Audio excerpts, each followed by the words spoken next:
Before we begin, subscribe to This channel is dedicated to true horror stories based on real reports from across the United States.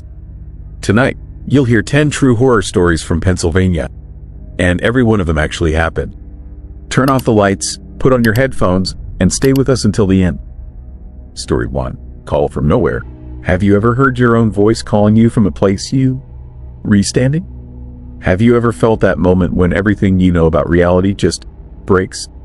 This is the story of a woman who experienced something so terrifying, so impossible, that it changed how she understood the world forever. This is a true account of what happened to her in rural Pennsylvania, and I'm going to tell you exactly what she discovered that night. My name is Sarah, and I'm about to share something I kept secret for 3 years. Something that still wakes me up at 3 in the morning, gasping, unsure of what is real anymore. It was a Tuesday in March when everything started to unravel. I lived alone in a farmhouse outside of Clearfield, Pennsylvania, about 20 miles from the nearest town. The isolation never bothered me before. I actually craved it. My job as a remote software consultant meant I could work from anywhere, and after my divorce, I wanted anywhere to be far away from people. The house was perfect. Old, creaky, surrounded by thick pine forest on 3 sides. The kind of place where you could scream and nobody would hear you. I should have recognized that as a warning sign. That night started like any other. I was driving home from the grocery store around 9:30, passing through miles of dark highway. The forest pressed in close on both sides. My headlights cut through the darkness, revealing nothing but trees and empty road. No other cars, no other signs of life. Just me and the sound of my engine, and underneath that, the unsettling quiet of rural Pennsylvania in early spring. When I pulled into my driveway, I noticed something wrong immediately. My front porch light was off. I always left that light on, not because I was afraid of the dark, but because it helped me see the house when I returned home. I sat in my car for a moment, staring at the dark opening of my front door. The house looked different without that light. It looked like it was watching me. That sounds crazy, I know, but that's the only way I could describe it. The house felt present, aware. I grabbed my groceries and headed inside, trying to ignore that creepy sensation crawling up my spine. The door unlocked easily. The alarm system was disarmed. I knew I had set it before I left. I was always careful about that. I stepped inside and flicked the light switch. Nothing happened. I stood in the darkness of my entryway, groceries clutched to my chest, listening. The house made its usual sounds. The furnace humming, the pipes settling, familiar sounds that suddenly felt sinister. I walked carefully through the kitchen, set the groceries down on the counter, and tried the light switch there. Still nothing. A power outage. That had to be it. It was probably just the grid. Pennsylvania experiences those sometimes. Except as my eyes adjusted, I noticed something that made my blood go cold. The digital clock on my stove was still lit. It showed 9:47 p.m. The microwave light was on. My laptop charger, sitting on the counter, had a small green light glowing. The power wasn't out. Only my lights were off. Every single light in that house had been turned off. I stood there in the darkness, and I felt something shift inside me. That creepy sensation from outside became something sharper, something more real. Someone had been in my house. Someone had systematically turned off every light. They might still be here. My phone was in my purse. I could call 911. I could get out of the house right now. But something stopped me. Curiosity. That stupid human instinct that makes us investigate the creaking noise instead of running away. I told myself there had to be an explanation. Maybe a power surge had tripped all my circuits and the stove just had battery backup. Maybe my landlord had come by for some reason. Maybe. I walked through my house in the darkness, hands out in front of me like I was underwater. Every room I entered felt wrong. The air felt different, colder, more compressed somehow. I found my circuit breaker in the basement and shined my phone light on it. All the breakers were in the on position. Nothing had tripped. Everything was exactly as it should have been, except it wasn't. I went back upstairs and turned the hallway lights on. They worked immediately. Same with the living room, the kitchen. Every light in that house came back on like they had never been off at all. I stood in the suddenly bright kitchen, heart pounding, trying to convince myself there was a logical explanation. That's when my phone rang. The sound cut through the quiet house like a knife. I actually jumped, dropping my phone onto the counter. The caller ID showed my own number. I was calling myself. I stared at the screen, watching my own name glow in the darkness. My phone kept ringing, and I couldn't bring myself to touch it. After 4 rings, it went to voicemail. I waited, holding my breath. A few seconds later, my phone buzzed. A new voicemail notification. I had a message from my own number. My hands were shaking as I pressed play. The voicemail was filled with sound. Not words, just sound. There was static, white noise, and underneath it something else. A breathing sound, wet and labored, like someone struggling for air. And something more, something that made my skin crawl with primal recognition. There were footsteps in my house. Heavy, deliberate footsteps crossing what sounded like my living room floor. The voicemail was only 15 seconds long, but in those 15 seconds, I could identify exactly where those footsteps were. Crossing from my front door toward the hallway, toward the stairs. The timestamp on the voicemail was 3 hours ago. I had been at the store. I had been driving home. I had been nowhere near my house. I called the police immediately, told them everything. The officer who responded was a man named Detective Marcus Webb, local sheriff, this department. He arrived within 30 minutes and spent 2 hours searching my entire property. He checked every closet, every crawl space, every window and door. He even brought in a dog handler. There was nothing, no signs of breaking and entering, no one hiding in my basement, no evidence that anyone had ever been there. But the voicemail remained, the horrifying proof that something impossible had happened. Detective Webb listened to the voicemail 3 times. Each time, his face became darker, more unsettled. He wasn't a young cop. He had the tired eyes of someone who had seen a lot. But this was different. This rattled him. I'm going to be honest with you, he said, sitting at my kitchen table. I've been in law enforcement for 24 years. I've never heard anything like this. The sounds in that voicemail. My tech expert says the background noise matches this room. Your living room. The acoustic signature is identical, but there is no sign of forced entry. No sign of anyone being here. It doesn't make sense. I didn't sleep that night. I sat on my couch with all the lights on, doors locked, my phone in my hand. Every sound the house made felt like a threat. Every creak in the floorboards felt like footsteps approaching from somewhere I couldn't see. Around 3 in the morning, I drove to a hotel in town and checked in under a different name.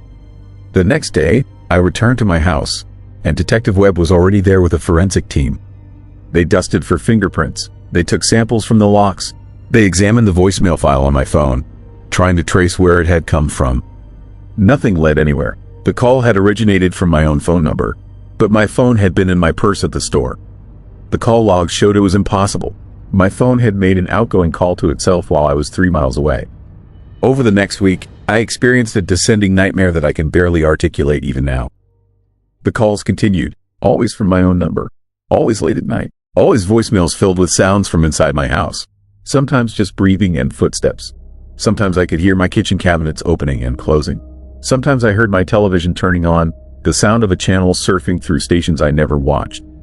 Each voicemail felt like proof that something was happening in my house when I wasn't there. Something was using my house like a stage. The police couldn't explain it. The phone company couldn't explain it. My phone, this manufacturer sent a technician who couldn't explain it. I was being haunted by something that existed in the space between my presence and my absence. When I was home, it was silent. When I left, it started to move. I reached out to a paranormal investigator named Dr. Helen Morse, who had some notoriety in Pennsylvania. She came to my house and set up equipment, thermal cameras, EMF meters, sound recorders. She stayed for 2 nights, and on the 2nd night, something extraordinary happened. An electromagnetic spike registering off the scale. Dr. Morse was sleeping in my guest room when the readings exploded on her equipment. She came running downstairs, and we stood together in the darkness of my living room, watching the meters go haywire. Then, in the dead silence of 3 in the morning, we heard it. The sound of someone walking through my house. Heavy footsteps in the hallway. Slow, deliberate, purposeful. Footsteps that belonged to something that weighed more than any human I'd ever known. The footsteps stopped directly outside the door where we were standing. Dr. Morse grabbed my arm, her fingernails digging into my skin. We waited. The footsteps never resumed. Whatever it was standing just outside that door, separated from us by a few inches of wood and nothing else.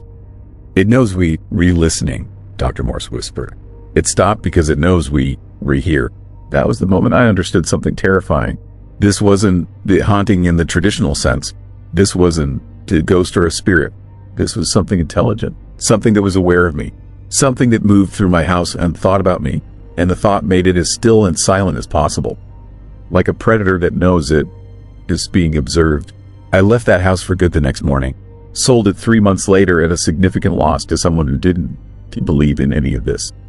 I got a new phone number, moved to a different state, tried to put it behind me, but here is what still terrifies me. Years later, here is the thing that wakes me up at 3 in the morning, gasping in a cold sweat. Detective Webb never officially closed the case. 3 years later, he reached out to me. He told me something he should never have told me. Police in Clearfield County and in surrounding counties had received other calls. Calls with the same signature. Calls from people with own phone numbers containing sounds from their homes when those people were nowhere near those homes. It had been happening for at least 5 years. More than 40 reported cases. No investigation had produced any evidence. No case had been solved. And then Webb told me the most chilling part. In 17 of those 47 cases, the person who received the calls eventually disappeared. Gone without a trace. Their houses stood empty. No bodies were ever found. They simply vanished, leaving behind only that unsettling evidence that something had invaded their space, something that knew them, something that wanted them. I asked Detective Webb if my house, the one I had sold, was still occupied. He was quiet for a long time. No, he finally said. The family that bought it lasted 4 months. Then they left in the middle of the night. The house has been empty ever since. A realtor tried to sell it again, but nobody will stay. They all report the same thing. Calls from their own numbers. Sounds of footsteps when they re-alone. Something moving through the darkness of those rooms. I don't. You know what that thing is? I don't. You know why it calls itself? I don't. You know what it wants? But I know one thing with absolute certainty. It is still there. Still in that house in rural Pennsylvania. Still in that space between being and not being. Still calling out from the darkness of empty rooms. Leaving messages that prove something is moving through our world that we don't. Do you understand? Something that knows our voices. Something that can mimic the sound of our own presence. And the terrifying truth that keeps me awake is this. That thing that called me from my own phone. That impossible presence that filled my house with its footsteps and breath. I think it was calling me home. I think it was trying to get me to come back. And I genuinely don't. Do you know what would have happened if I had answered one of those calls? If I had picked up the phone and heard my own voice on the other end, speaking from somewhere inside my house where nothing could possibly be. Sometimes I wonder if there are people out there who did answer. People who heard their own voice calling from the darkness. I wonder what they heard. I wonder if they were still alive. And I wonder if it is still calling, still leaving messages in houses across Pennsylvania, still searching for the person who will finally answer. Still hunting for someone who will come home. Because here is what I've never told anyone until now. Last month, I got a call from a number I didn't recognize. The voicemail was brief. Just 10 seconds of white noise and breathing. But underneath that sound, at the edge of hearing, I could make out something else. My voice, speaking a single word into the darkness. A word I could barely hear but understood perfectly. Home. And the most horrifying part of all? I recognized the background noise. I recognized exactly where that call came from. It came from inside the new house I just bought. The one I moved into 3 weeks ago. The one I had been living in alone. The one I thought was finally safe. The calls started again last Tuesday, and I am still here, still in the house, still waiting to see what it wants, still trying to convince myself there is a logical explanation, still hoping that tomorrow morning everything will make sense. I don't think it will. I think the thing that lives in the spaces between my presence and my absence is finally getting what it wanted all along. It's getting me to stay. Story 2. Barn door. I never believed in evil until I inherited my uncle, this farm in rural Pennsylvania. That was 3 months ago. I still own the property. I just refused to go back after dark. The place sat 40 minutes outside Harrisburg, tucked between state forest and forgotten cornfields that hadn't been harvested in years. My uncle died alone in that farmhouse. Heart attack, they said. But when I arrived to clear out his things, I found something disturbing. Every window had thick curtains nailed directly into the wall frames. Not hung, nailed, like he was trying to keep something from looking inside. The neighbors were scattered, mostly elderly folks who kept to themselves. The nearest house was half a mile down a dirt road that turned to mud when it rained. Cell service was spotty, the kind of place where you could scream and nobody would hear you. Where being alone meant truly completely alone. I planned to spend 2 weeks there, sorting through decades of accumulated junk before putting the farm up for sale.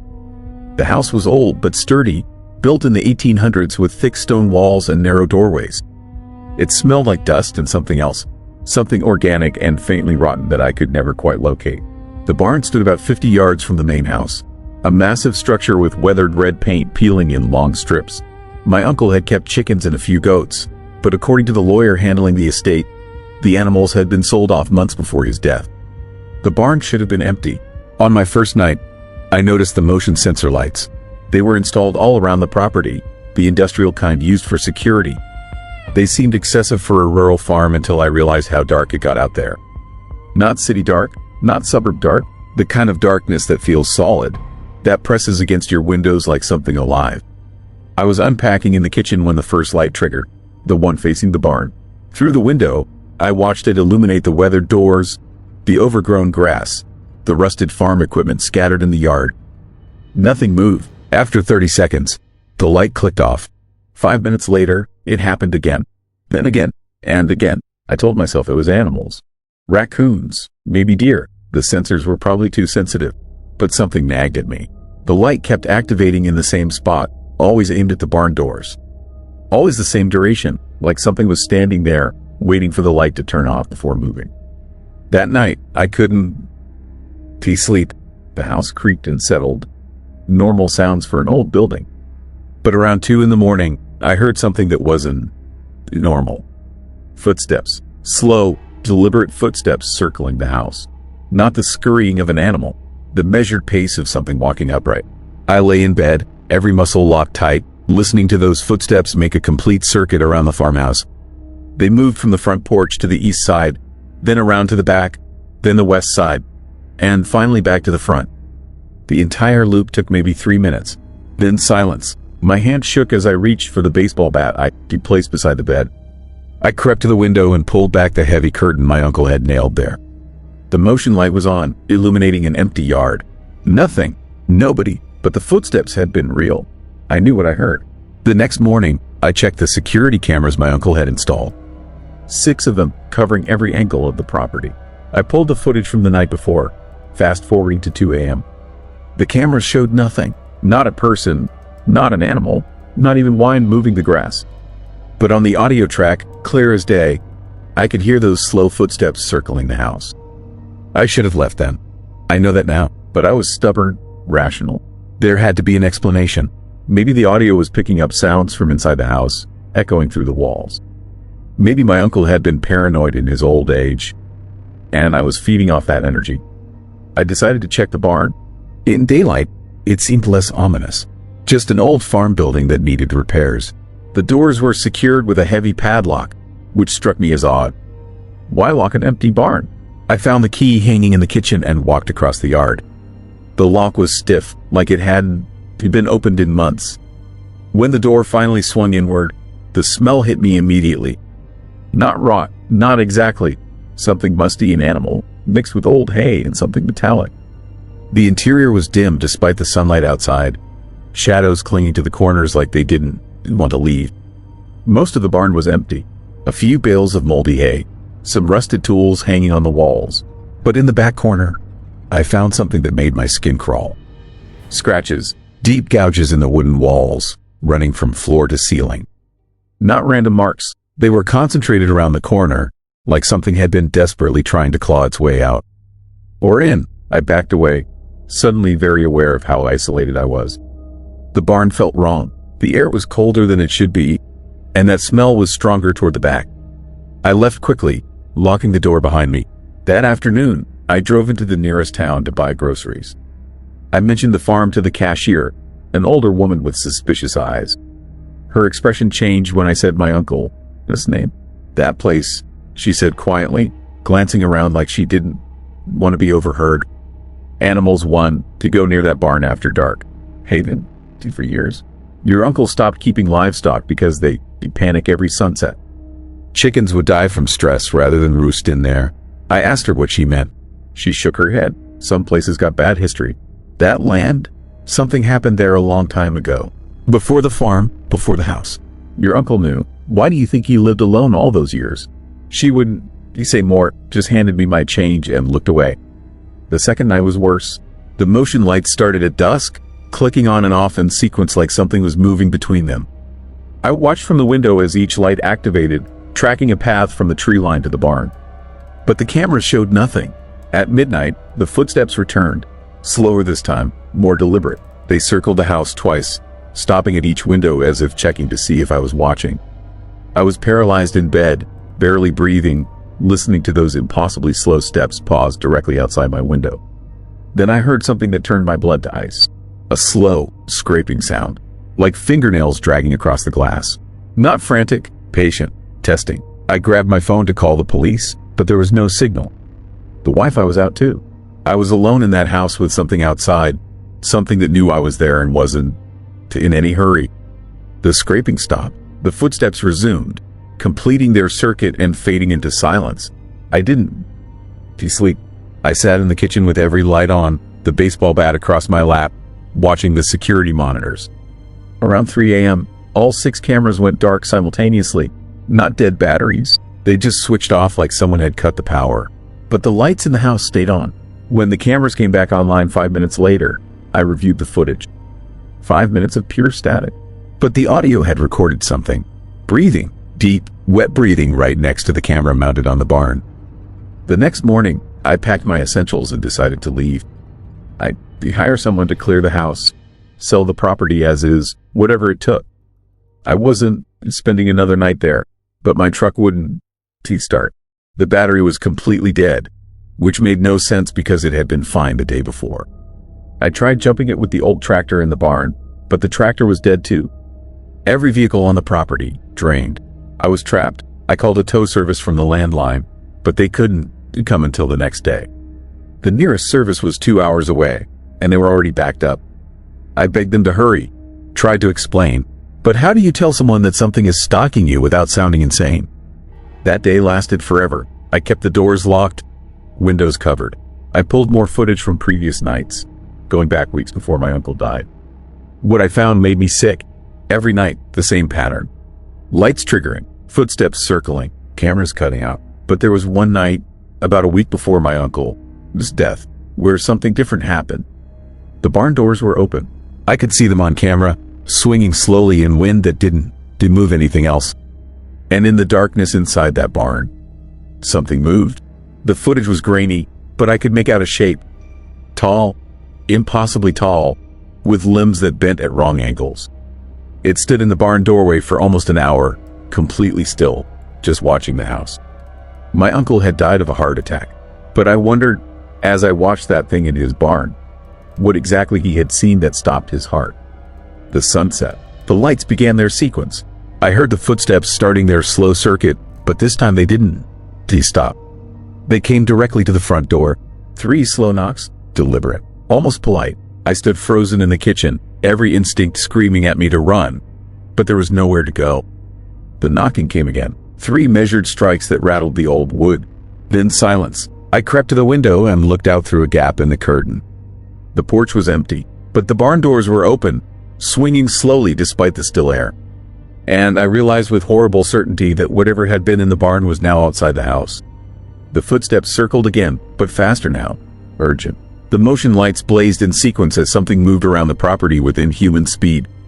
I grabbed my phone, but still no signal. The landline was dead. I was about to break a window and run for the road when the footsteps stopped. Everything stopped. The lights, the sounds, even the normal creaking of the house went silent. Then I heard it, from inside the house, from upstairs, the slow, patient footsteps of something that had already gotten in. I grabbed the baseball bat and threw open the front door, running into the night. The cold air hit me like a wall as I sprinted across the yard toward the road. Behind me, I heard the farmhouse door slam. I ran harder than I'd ever run, not looking back, my lungs burning in the freezing air. The dirt road seemed to stretch forever in the darkness, but I kept moving, driven by pure terror.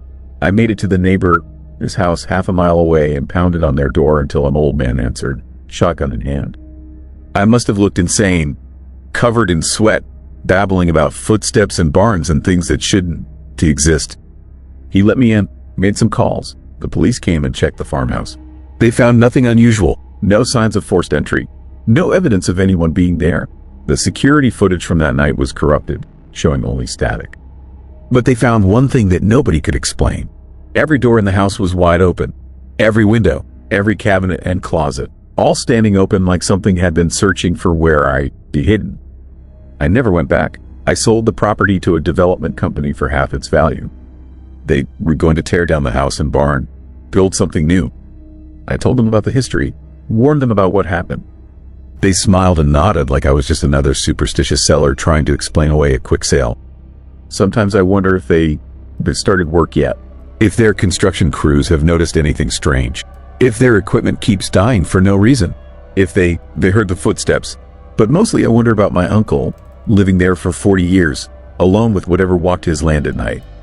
I wonder what kept him there when he could have left at any time. What understanding he reached with the thing in his barn. Because I found something else before I left, hidden in his bedroom drawer. A journal with a single entry repeated on every page, written in shaking handwriting. Keep the barn locked. Never open the door after dark. As long as the door stays closed, it stays inside. But I opened that door. I'd gone inside in daylight, broken whatever seal my uncle had maintained. And now I think about that tall shape in the barn doorway, standing there watching the house, waiting decades for someone to finally let it out. The development company called yesterday. Construction delays, they said. Equipment problems. Workers refusing to stay after sunset. They asked if I knew anything about the property, its history. I told them I didn't. I told them everything was fine when I was there. Some lies are kinder than the truth. If these stories already feel unsettling, make sure you're subscribed to Vesper Shroud. We publish true horror stories based on real events, real locations, and real people. And the stories ahead only get darker. Story 3. Footprints that shouldn't exist. I need you to understand something before I tell you what happened in that house. I'm not someone who believes in ghosts. They walked through hundreds of empty properties, stood alone in basements with broken windows and peeling paint, and never once felt anything but boredom and the smell of mildew. But what I found in that Pennsylvania farmhouse last October changed everything I thought I knew about fear. The property had been sitting empty for 17 years. 17 years of Pennsylvania winters. Of pipes freezing and floors rotting. Of nature slowly reclaiming what man had built. The owner had died without heirs, and the state finally decided to demolish it. My job was simple. Walk through, document everything, make sure nobody had been squatting there, then clear it for the bulldozers. A Tuesday morning task. Nothing special, nothing scary. I pulled up the gravel driveway at 9:30. The October sun was already high, but the light seemed to stop at the tree line surrounding the property. The house itself sat in perpetual shadow, a two-story colonial with white paint that had turned the color of old bones. Every window was dark, every curtain was drawn. The porch sagged in the middle like a broken spine. The air was wrong. That's the first thing I noticed when I stepped out of my car. It was too still. No birds, no wind, just silence that felt thick enough to touch. They'd been doing this job for 12 years, and they learned to trust my instincts. Everything in my body was screaming at me to get back in the car and leave. But I had a job to do, and I've never been the type to let fear make my decisions. The front door was unlocked, standard procedure for abandoned properties scheduled for demolition. I pushed it open, and it swung inward without a sound, which was unsettling in itself. Old hinges should creak, they should groan. This door moved like it had been oiled yesterday. The inside smelled like decay and something else I couldn't identify. Something sweet and wrong. The foyer opened into a living room on the left, a dining room on the right, with a staircase leading up to the second floor straight ahead. Everything was covered in dust. Thick, undisturbed dust that coated every surface like gray snow. 17 years of abandonment will do that. The furniture was still there, covered in white sheets that had turned yellow with age. Family photos still hung on the walls, faces I would never know staring out from behind cracked glass. I pulled out my phone to start taking pictures for the report. That is when I saw them. Footprints. Fresh, wet footprints crossing the dusty floor from the front door to the basement entrance at the back of the house. My blood went cold. These weren't old marks. They weren't the dried traces of some urban explorer from weeks ago. They were wet. They glistened in the dim light filtering through the grimy windows. And they were shaped like bare feet, adult-sized, leading in a straight line through the living room, past the covered furniture, directly to the basement door. I stood there for maybe 30 seconds, just staring, my mind trying to rationalize what I was seeing. Maybe there was a leak. Maybe water had dripped from somewhere and created a pattern that only looked like footprints. But the ceiling was dry, the walls were dry, and the prints were too perfect, too clearly defined. 5 toes, an arch, a heel. Someone had walked through this house with wet, bare feet. The rest of the floor was completely undisturbed. The dust lay thick everywhere except where those footprints cut through it like a path through fresh snow. No other marks, no disturbance, just those prints, leading to the basement. I should have left. Every instinct I had was telling me to walk back out that door, get in my car, and tell the state to send someone else. But I'm stubborn. I am practical, and some dark part of my brain needed to know, needed to understand. So I followed the footprints. They led me through the living room, past a couch with indentations where someone had sat for so many years that the shape remained even beneath the sheet. They led past the kitchen doorway, where I could see a table still set for a meal that had never been eaten. They led right up to the basement door. The door was closed. The footprints stopped at the threshold, wet marks pooling slightly where someone had stood, waiting. The doorknob was old brass, tarnished green with age. I reached for it, and my hand was shaking. It was cold. Not just cool, but freezing. Cold enough that it almost burned my palm. I turned it, and the door opened easily, revealing stairs descending into darkness. The wet footprints continued down, disappearing into the black. I found a light switch on the wall. Flipped it, nothing happened. The power had been cut years ago. I pulled out my phone, activated the flashlight, and pointed it down the stairs. The beam only penetrated about 10 feet before the darkness seemed to swallow it whole. The footprints gleamed wetly on each step, leading down. The air coming up from the basement was cold and damp, and it carried that sweet, wrong smell I noticed when I first entered. Stronger now, almost overpowering. I started down the stairs. Each step creaked under my weight, the sound impossibly loud in the silence. My phone light swept back and forth, illuminating stone walls coated in moisture and mold. The footprints kept going, step after step after step. They were still wet, still fresh, like whoever made them had just walked down seconds before I arrived. Halfway down the stairs, my phone flickered. The light dimmed, then brightened, then dimmed again. The battery was at 73%. There was no reason for it to malfunction, but the light kept flickering, and with each flicker, I thought I saw something at the bottom of the stairs. A shape, a shadow that didn't move like shadows should move. I kept going. I don't know why. Fear had turned into something else, something darker. A need to see, a need to know. The basement was larger than I expected. My phone light revealed a space that stretched beyond what the house, its foundation should have allowed. Stone floor, stone walls, and there, in the center of the room, was a door. Not a door frame, not a door in a wall, just a door, standing upright in the middle of the empty basement, connected to nothing. It was made of dark wood, so old it looked black, and it had a brass handle that matched the one upstairs. The wet footprints led right up to it and stopped. On this side of the door, I walked closer, my breath coming in short, sharp gasps. The air was freezing now. I could see my breath forming clouds in the beam of my phone. The door was easily 7 feet tall, covered in carvings I couldn't make out in the dim light. They looked like symbols, like writing in a language I'd never seen. I reached out to touch it. The wood was warm. In the basement where my breath was fogging the air, the door was warm like human skin. I jerked my hand back, and that was when I heard it. Footsteps above me, slow, deliberate, walking across the living room floor directly over my head, the same floor I just crossed. The floor covered in undisturbed dust except for those wet footprints that led down here. My heart stopped. I wasn't alone. I had never been alone. The footsteps moved toward the basement door. I could hear them clearly, each step sending a tiny shower of dust down from the ceiling onto my shoulders. They reached the door, stopped, then the basement door at the top of the stairs slammed shut. The sound was like a gunshot in the silence. My phone light flickered again, and in that flicker, I saw something that made my mind fracture. The freestanding door in the center of the basement was open. Just a crack, and from that crack came light. Warm, yellow light like lamplight, and that smell, that sweet wrong smell, was pouring out of it. I ran for the stairs in complete darkness because my phone had died, just went black in my hand like someone had flipped a switch. I slammed into the stone wall, felt my way along it, found the stairs by touch. I climbed them in the dark, my hands scraping against the rough wood of the railing, my feet slipping on steps I couldn't see. Behind me, I heard the freestanding door creak open wider.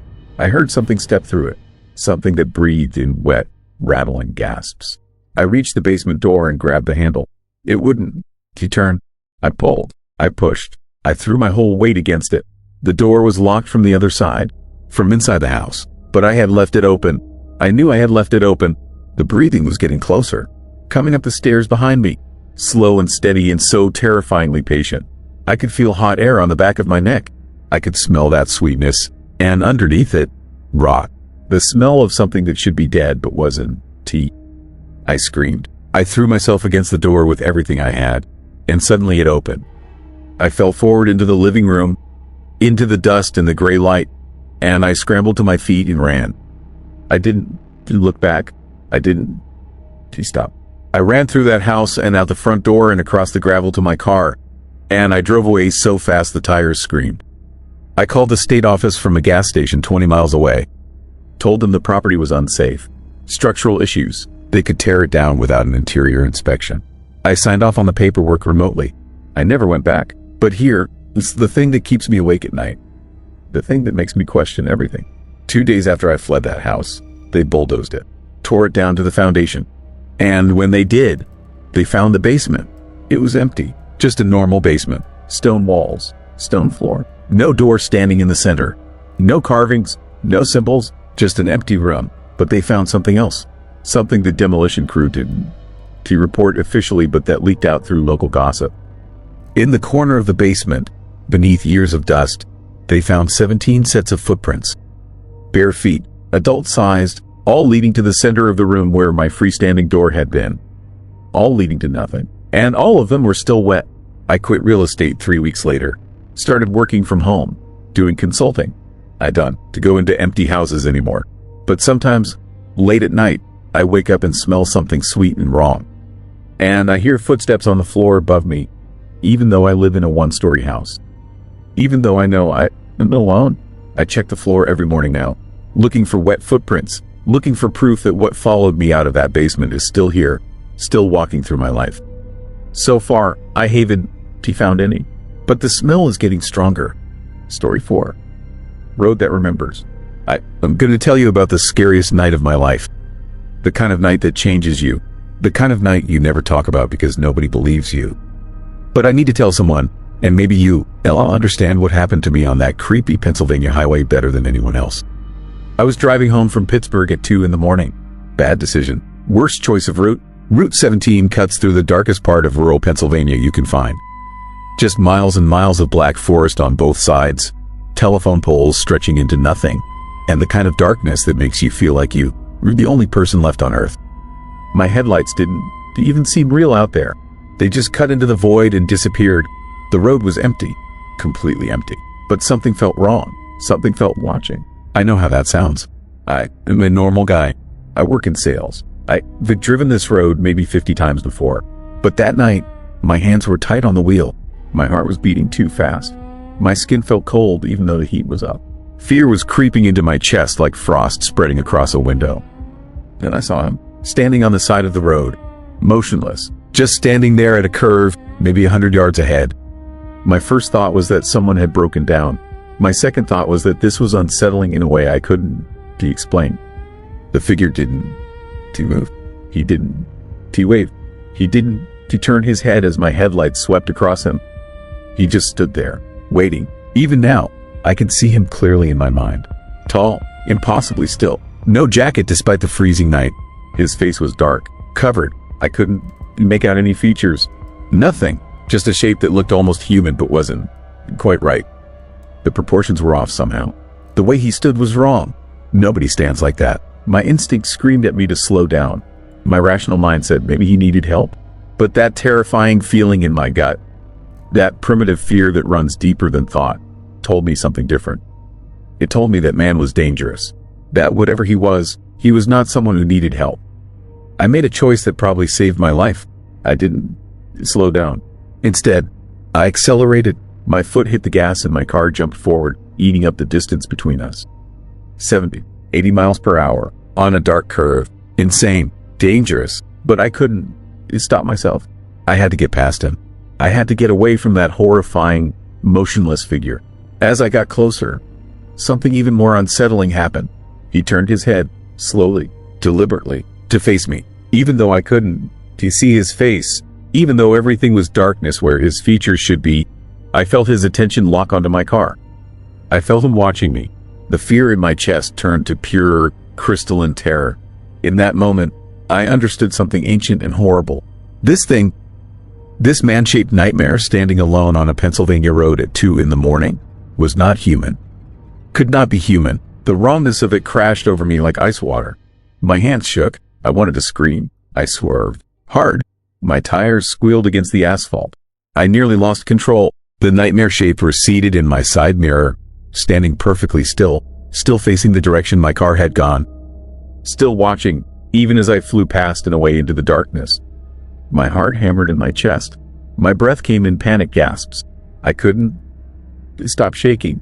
I kept the accelerator pressed down, racing through the dark, expecting at any second to see him standing on the road ahead of me again. This is what haunting terror feels like. This is what it means to feel hunted. I drove that way for 15 miles, terrified, gasping, checking my mirrors constantly. No sign of him, just endless black road and darker forest. The horrifying reality of what I had seen began to sink in. What was that thing? Was it real? Did I actually see that? But I knew, deep in my bones, I knew what I had seen was real. Then I started hearing stories.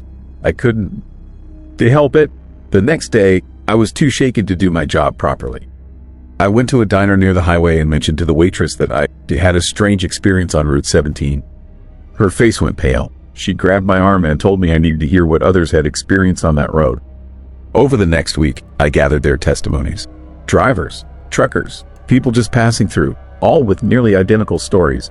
A man standing on the side of Route 17, always at that same curve, always at night, always motionless. All of them reporting the same creepy, overwhelming sense that something was profoundly wrong with what they were seeing.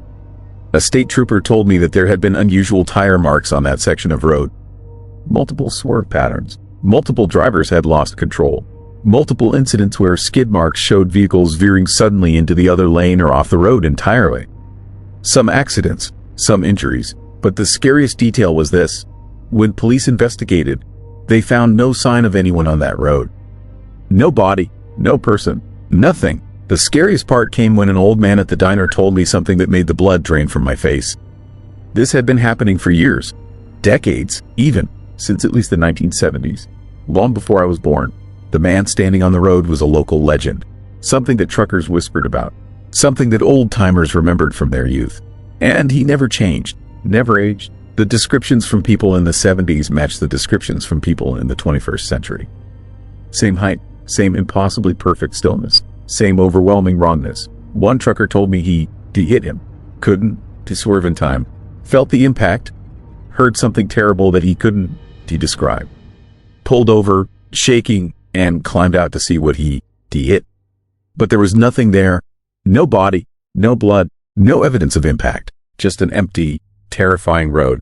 I started researching local history, old newspapers, anything I could find, and I discovered something that made everything worse.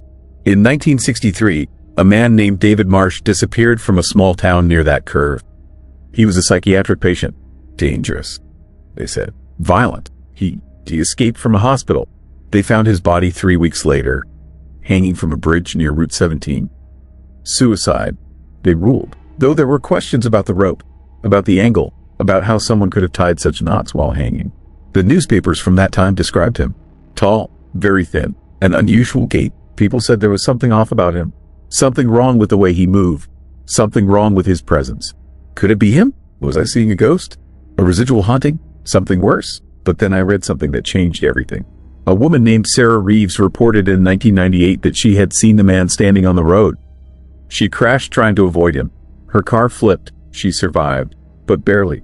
She spent years in therapy trying to convince herself it wasn't too real. But before she died in 2015, she gave an interview to a paranormal podcast where she said something terrifying. She said that in the moment before impact, as her car was flipping, she saw something in the road ahead. Another version of the man, then another, and another, an infinite line of them, stretching into the darkness, all identical, all standing motionless, all watching her. She never drove that road again. I've been thinking about that story constantly. I've been thinking about what I saw. I've been thinking about what might be standing on that Pennsylvania highway on any night, waiting for cars to approach, waiting for drivers to swerve and crash. And I realized something that fills me with a different kind of terror. I've driven past that spot 4 times since that night. I do it deliberately now during the day, looking for signs, looking for answers. And I noticed something disturbing. The curve seems longer than I remember. The road seems to curve back on itself in ways that don't quite match my memory. There is a ditch on the right side that I don't remember from before. And there are older tire marks in the gravel. Very old. Dozens of them. Hundreds maybe. All of them from vehicles that swerved. All of them from people trying to avoid something standing on that road. Last month, I drove past at night again. I wasn't planning to. I had taken a different road home from Pittsburgh, but I got confused, took a wrong turn, and suddenly I was back on Route 17. Suddenly I was approaching that curve. My heart jumped into my throat. My hands went numb. And there he was, standing in exactly the same place. But something was different this time. He was closer to the road, closer than before. Like he was moving. Like over the months and years, he was slowly getting closer to the pavement. Slowly moving into the path of traffic. I didn't slow down to observe him this time. I hit the accelerator and flew past him, my eyes fixed on the road ahead. In my peripheral vision, I saw him turn to face me. I saw his head follow my car as I passed. And I heard something, even with the windows up and the engine roaring. I heard something. A sound like a voice, but not using words. Just a kind of horrible, empty wailing. A sound that was wrong in every way that the figure standing on the road was wrong. A sound that meant hunger, meant longing, meant something that has been standing on that road for more than 50 years, waiting for one car to not swerve in time. I thought about reporting this, telling someone official, but who would believe me? What would I tell them? That there is a ghost or a demon or an impossible thing standing on a Pennsylvania highway. They think I was insane. And maybe I am, but I'm telling you this because you need to know. If you drive Route 17 at night, if you see him standing there, if you feel that creepy, horrifying sensation that something is fundamentally wrong with the universe at that moment, don't swerve, because I thought about what that woman said about the infinite line of figures stretching into the darkness, and I thought about the sound I heard, that empty, hungry wailing, and I realized the scariest thing of all. Maybe he is trying to show us something. Maybe he is not hungry for a collision. Maybe he is trying to pull us somewhere else, somewhere that exists alongside our road, but isn't quite the same. Maybe every person who crashes on that curve doesn't die. Maybe they just end up standing somewhere else on a different road, with another driver approaching, waiting for that driver to swerve, waiting to see if they might finally leave. I haven't driven Route 17 since that night. I started taking the long way around, an extra 2 hours each trip. But I don't care, because I know what is waiting there. I know what has been patient and motionless for 50 years. And I know that eventually, someone is going to be tired. Someone is going to not swerve. Someone is going to hit him head on. And I don't want to know what happens then. I don't want to know if he falls down or if the car just passes through him. I don't want to know if there is really an infinite line of versions standing in the darkness. I don't want to know what happens to drivers who don't escape. But I'm terrified that I'm going to find out anyway. Because something tells me that one day, no matter how careful I am, no matter what route I take, I'm going to find myself on that road again at 2 a.m. And he is going to be closer than before. Close enough to touch the windshield. Close enough that swerving won't matter. This is what they've learned. Pennsylvania holds secrets. Dark, unsettling secrets that don't follow the rules of our world. And somewhere in the state, there's forgotten corners. In the spaces between the headlights and the darkness, there are things waiting. Impossible, disturbing, terrifying things that have been waiting a very long time. And one night, they will be waiting for you too. Story 5, knocking at 217. Listen, I need to tell you what happened to me in Pennsylvania because no one else will believe it, and I cannot keep this terrifying secret locked inside my mind any longer. What I experienced was not something out of a Hollywood film or a creepy internet story. This was real. This happened to me. And the most horrifying part is that it is still happening to others. My name is David. I am 52 years old. I work in insurance, and I have lived a completely normal, unremarkable life. I have a mortgage, a wife named Sarah of 28 years, and a dog named Max. I am not a person who believes in ghosts or supernatural nonsense.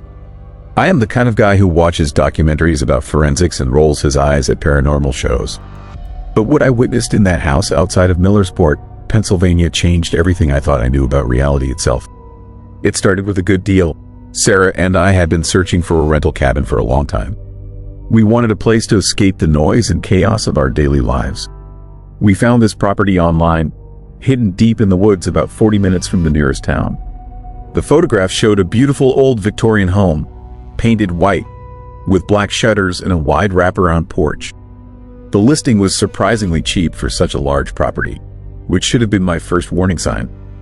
But I did not think about it. I was too excited about getting away. We arrived on a Friday evening in late October. The autumn air was crisp and clean, and the trees surrounding the house were painted in shades of orange and red and brown.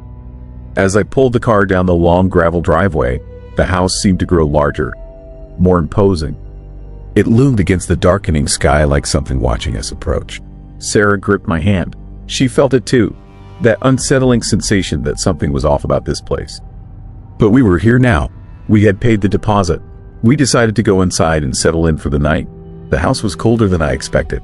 The owners had left the heat on, but the temperature inside was still frigid, almost as if the walls themselves rejected warmth.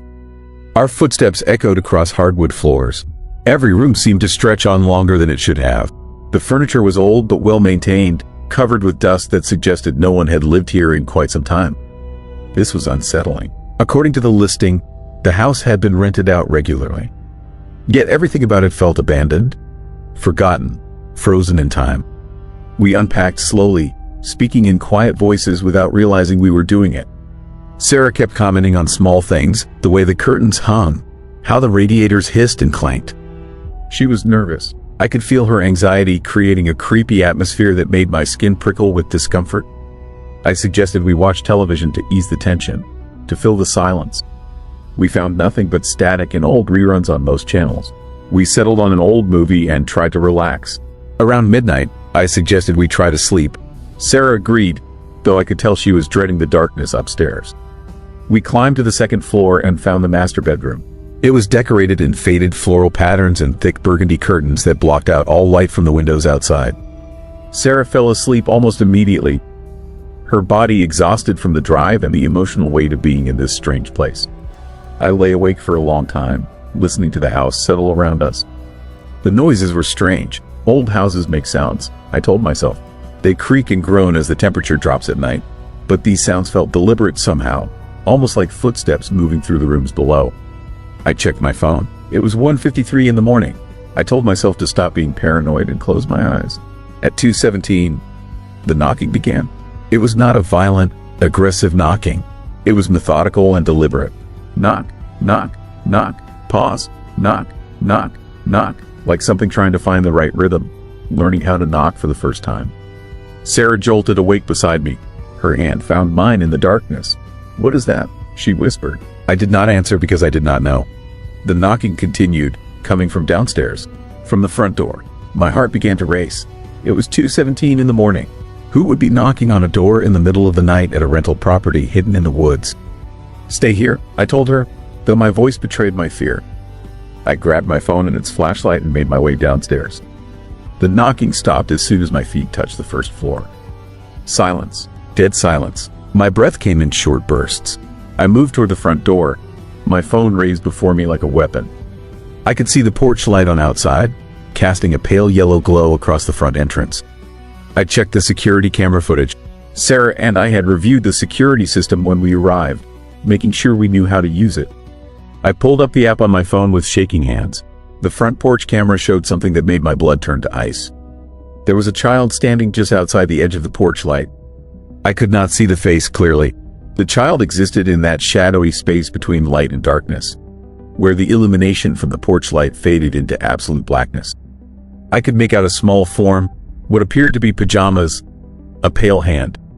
But the face remained obscured by shadow. The child was standing perfectly still, not moving, not knocking anymore. Just waiting. My instinct was to look out the window beside the door.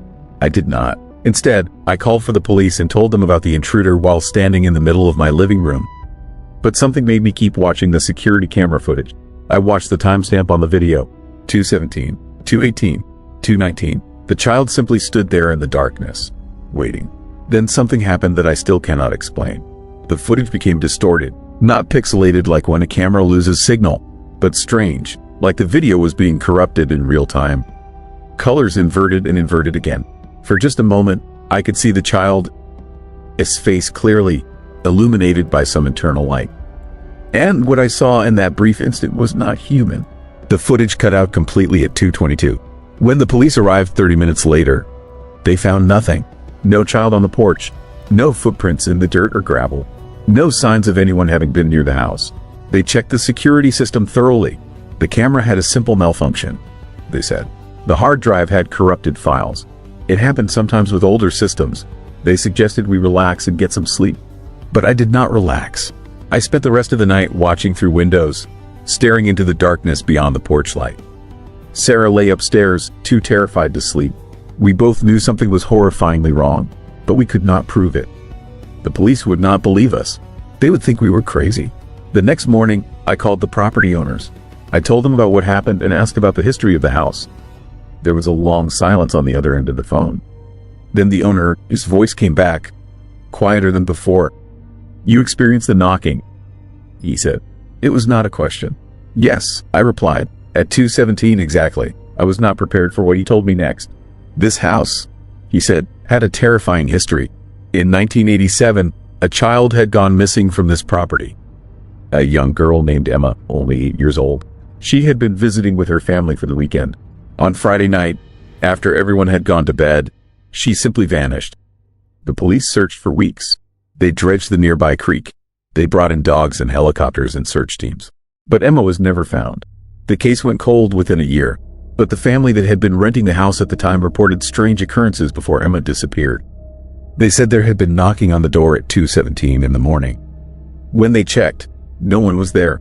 The very next night, Emma was gone. Since then, the owner said, dozens of families had rented the house. Most stayed for only one night. They all reported the same thing. The knocking at exactly 2:17. The figure just outside the porch light. The footage on the security camera cutting out right as someone approached the door.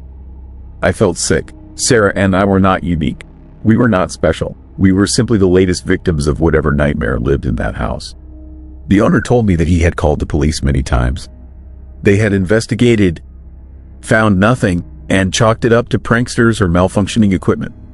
No one wanted to believe what was actually happening. That night, the knocking came again. This time I was ready for it. I did not answer.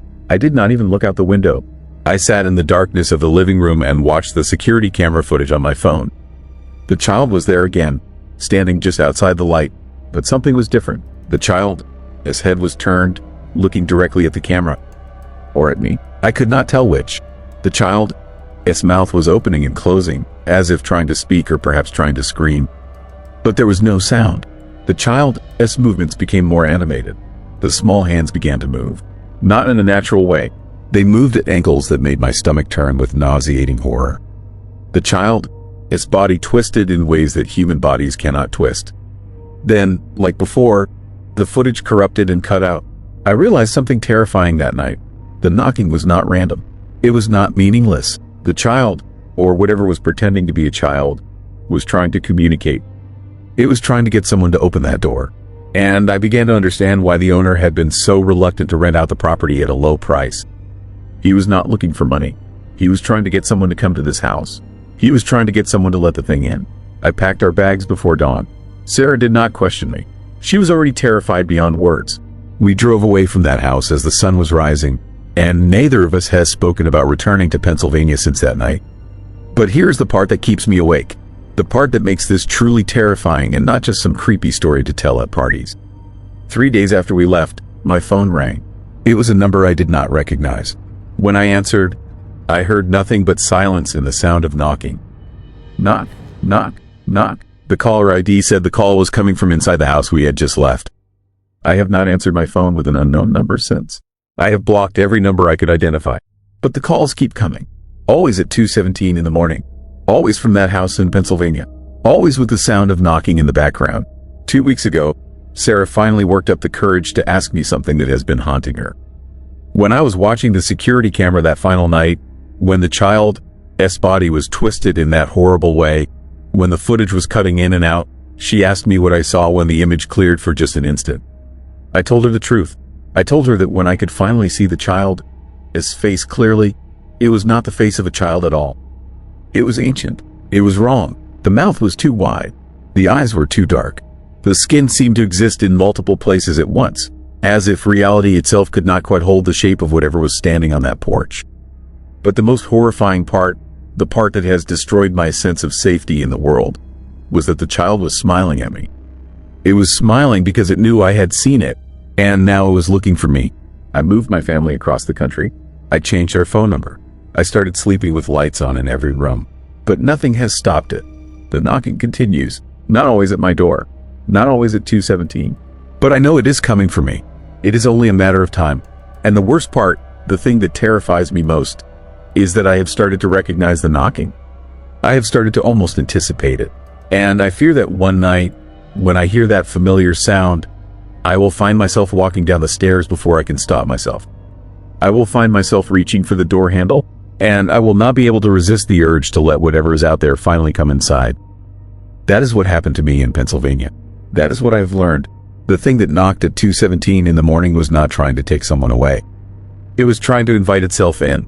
And once it makes that connection, once it sees your face and knows who you are, it never stops knocking. Listen for the knocking in your house tonight. 2:17 is not just a time anymore. It is a doorway. It is a moment when the barrier between our world and something else becomes thin and permeable. It is when things that should not exist can almost touch us. And somewhere in Pennsylvania, in that old Victorian house painted white with black shutters, something is still standing on the porch. Still waiting. Still knocking. Still smiling. The knocking never stops. It only waits for someone to answer. Story 6. Woods behind the house. At 11:47 p.m., every single night, something starts calling from the forest behind my house. It has been calling for 4 months now. It never varies. It never stops. And every time I try to record it, the audio file destroys itself before I can save it. I am telling you this because I need someone to know. I need someone to understand what is happening here in rural Pennsylvania. And I need them to know before it is too late. My name is David, and I am about to describe the most terrifying, unsettling experience of my life. My family and I moved to a property outside of Millersport, Pennsylvania, about 40 minutes from any real town, back in November. The house sat on 14 acres of dense forest. Dense doesn't to even begin to describe it. The woods pressed in close on all sides, dark and thick, with trees so old they had probably been standing since before this country existed. When I first saw the property listing, I loved it. Perfect isolation for someone like me who works in tech and needs quiet. My wife loved the price. My 2 kids, Emma and Marcus, loved the idea of adventure and exploring nature. We all thought we were making the right decision. We were so wrong. The first strange thing happened on our 3rd night in the house. I was lying in bed, just drifting off to sleep, when I heard it. A sound coming from outside. A rhythmic, pulsing sound that wasn't quite a thump and wasn't quite a tone. It was something in between. Something that made my primitive brain recognize immediately that this was not a normal sound. This was not an animal. This was not wind through the trees. This was something deliberate, something intentional, something calling. I got up and went to the window. The forest was black, absolute black. My outdoor lights barely penetrated the edge of the tree line, and beyond that was nothing but darkness. The sound continued, that eerie, rhythmic pulsing coming from somewhere deep in that blackness. I estimated it was coming from maybe 200 yards out, past the clearing around the house, deep into the woods. My wife, Jennifer, woke up. She asked what I was doing standing at the window in the dark. I told her I was listening to something. She listened for a moment, then said she didn't hear anything. But I could hear it, clear as day. That creepy, deliberate pulsing that made the hair on my arms stand up. The sound stopped at exactly midnight. I got back in bed and didn't sleep for the rest of the night. I told myself it was an animal, some kind of bird or insect making a rhythmic call. Nature was full of strange noises. That's what you got when you live this far out in the country. That's what I told myself. Anyway, the next night, at exactly 11:47 p.m., the sound started again. I was ready for it this time. I had my phone in my hand. The moment the terrifying, pulsing call began, I hit record. The sound came through clearly on my phone, this microphone. That eerie, rhythmic tone that somehow didn't quite sound like anything nature could produce. I recorded for 13 minutes while the calling continued, uninterrupted and unwavering. At exactly midnight, it stopped, just like the night before. I thought I had captured something. I thought I had evidence of something rare, something unusual, something that science might want to study. I went to check the file on my phone. It was there in my recording folder. The file showed a duration of 13 minutes. The file size was normal. Everything looked right. I pressed play. Nothing. The file was corrupted. Completely unplayable. The audio that had seemed so clear through my phone, a speaker just moments ago, was now completely destroyed, reduced to a series of digital artifacts that my phone couldn't interpret. I tried different apps to open it. Nothing worked. The file was, for all practical purposes, invisible. It existed as data but contained no actual sound anymore. I tried again the next night. Same result. Clear recording during the event. Corrupted, unplayable file the moment I tried to access it later. I told Jennifer what was happening. She thought I was being paranoid. She suggested I was hearing things, that my imagination was getting away from me. But the kids heard it too. Emma mentioned it to us at dinner one day. Said she heard a creepy sound outside her window that made her feel scared. Made her feel like something was calling to her. That's when I knew it wasn't in my head. I tried different recording devices. My laptop, this voice recorder, a portable audio recorder I borrowed from a friend, even a professional-grade digital voice recorder. None of it mattered. The recordings always seemed perfect in the moment. The audio playback during the calling always sounded clear and real. But the moment the clock struck midnight and the calling stopped, the files would become corrupted. Unplayable, unusable. It was as if something was actively destroying the evidence the moment the sound ended. I reached out to a colleague at work, a guy named Tom who had a background in audio engineering. I didn't tell him the full story. I just said I was having problems with audio files corrupting and asked if he had any explanation. He suggested that the files might be getting encrypted somehow, or that there was a hardware issue with my recording devices. But when I sent him one of the supposedly corrupted files, he came back with something unsettling. The file wasn't corrupted at all. The file was completely empty. No audio data, no metadata, no information whatsoever. It was as if the device had recorded 13 minutes of absolute nothing. Complete digital silence. A file that existed but contained zero information. Tom asked if I was playing a prank on him. He seemed genuinely disturbed. I wasn't pranking him. By the end of November, I had become obsessed. Every night at 11:47, I would position myself near the edge of the forest with whatever recording device I could find. Every night, the calling would begin. That eerie, terrifying, deliberate pulsing sound that came from somewhere deep in the woods. And every night, when I tried to review the files, they would be gone. Not corrupted anymore, actually gone. The files would disappear from my devices entirely. No trace that I had ever recorded anything. My wife asked me to stop. She said the obsession was unhealthy. She said I was letting a strange noise turn me into someone she didn't recognize. But I couldn't stop, because the calling was getting louder. What had started as a sound barely audible from inside the house was now loud enough to hear clearly from my bedroom. It was getting stronger, getting closer, getting more insistent. The kids were having nightmares. Emma woke up screaming one night, claiming something was knocking on her window. Marcus said he kept hearing his name being called from the woods. My wife wanted to move. She said the house wasn't worth whatever this was, but I convinced her to stay. I convinced her that we just needed to understand what was happening. That once we understood it, it would lose its power over us. I was wrong about that. In early December, I did something I shouldn't have done. I decided to go into the woods at night. I told myself I would find the source of the calling. I would face whatever was out there and prove to myself that it was just something rational, something explainable, something that wouldn't seem half as scary once I had a visual to go with the sound. At 11:30 p.m., I grabbed a flashlight and headed out toward the tree line. Jennifer begged me not to go. She stood in the kitchen doorway, her face pale, asking me what I thought I was doing. I told her I would be back in an hour. I told her not to worry. I told her everything would be fine. The moment I crossed into the woods, everything changed. The darkness was absolute. My flashlight seemed to barely penetrate it. The trees pressed in close, their branches creating a canopy so thick that even the ambient light from the stars couldn't reach the forest floor. The air felt different too. Colder, heavier, like breathing through wet cloth. I walked slowly, carefully, moving deeper into that terrible darkness. The forest floor was covered with pine needles and dead leaves. My footsteps made almost no sound. But I could hear other sounds. All around me, just at the edge of my perception, were the sounds of movement. Something moving through the trees. Multiple somethings, maybe, circling, keeping pace with me. I told myself it was deer. It was raccoons. It was normal forest wildlife responding to my presence.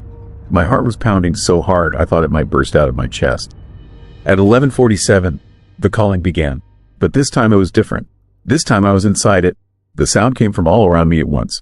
Not from one direction, from everywhere. The eerie, rhythmic pulsing seemed to come from the ground beneath my feet, from the trees surrounding me, from the darkness above my head. It was a calling that existed in 3 dimensions. A terrifying, deliberate sound that had intention behind it. A sound that wanted me to understand something. And then I realized what the rhythm was.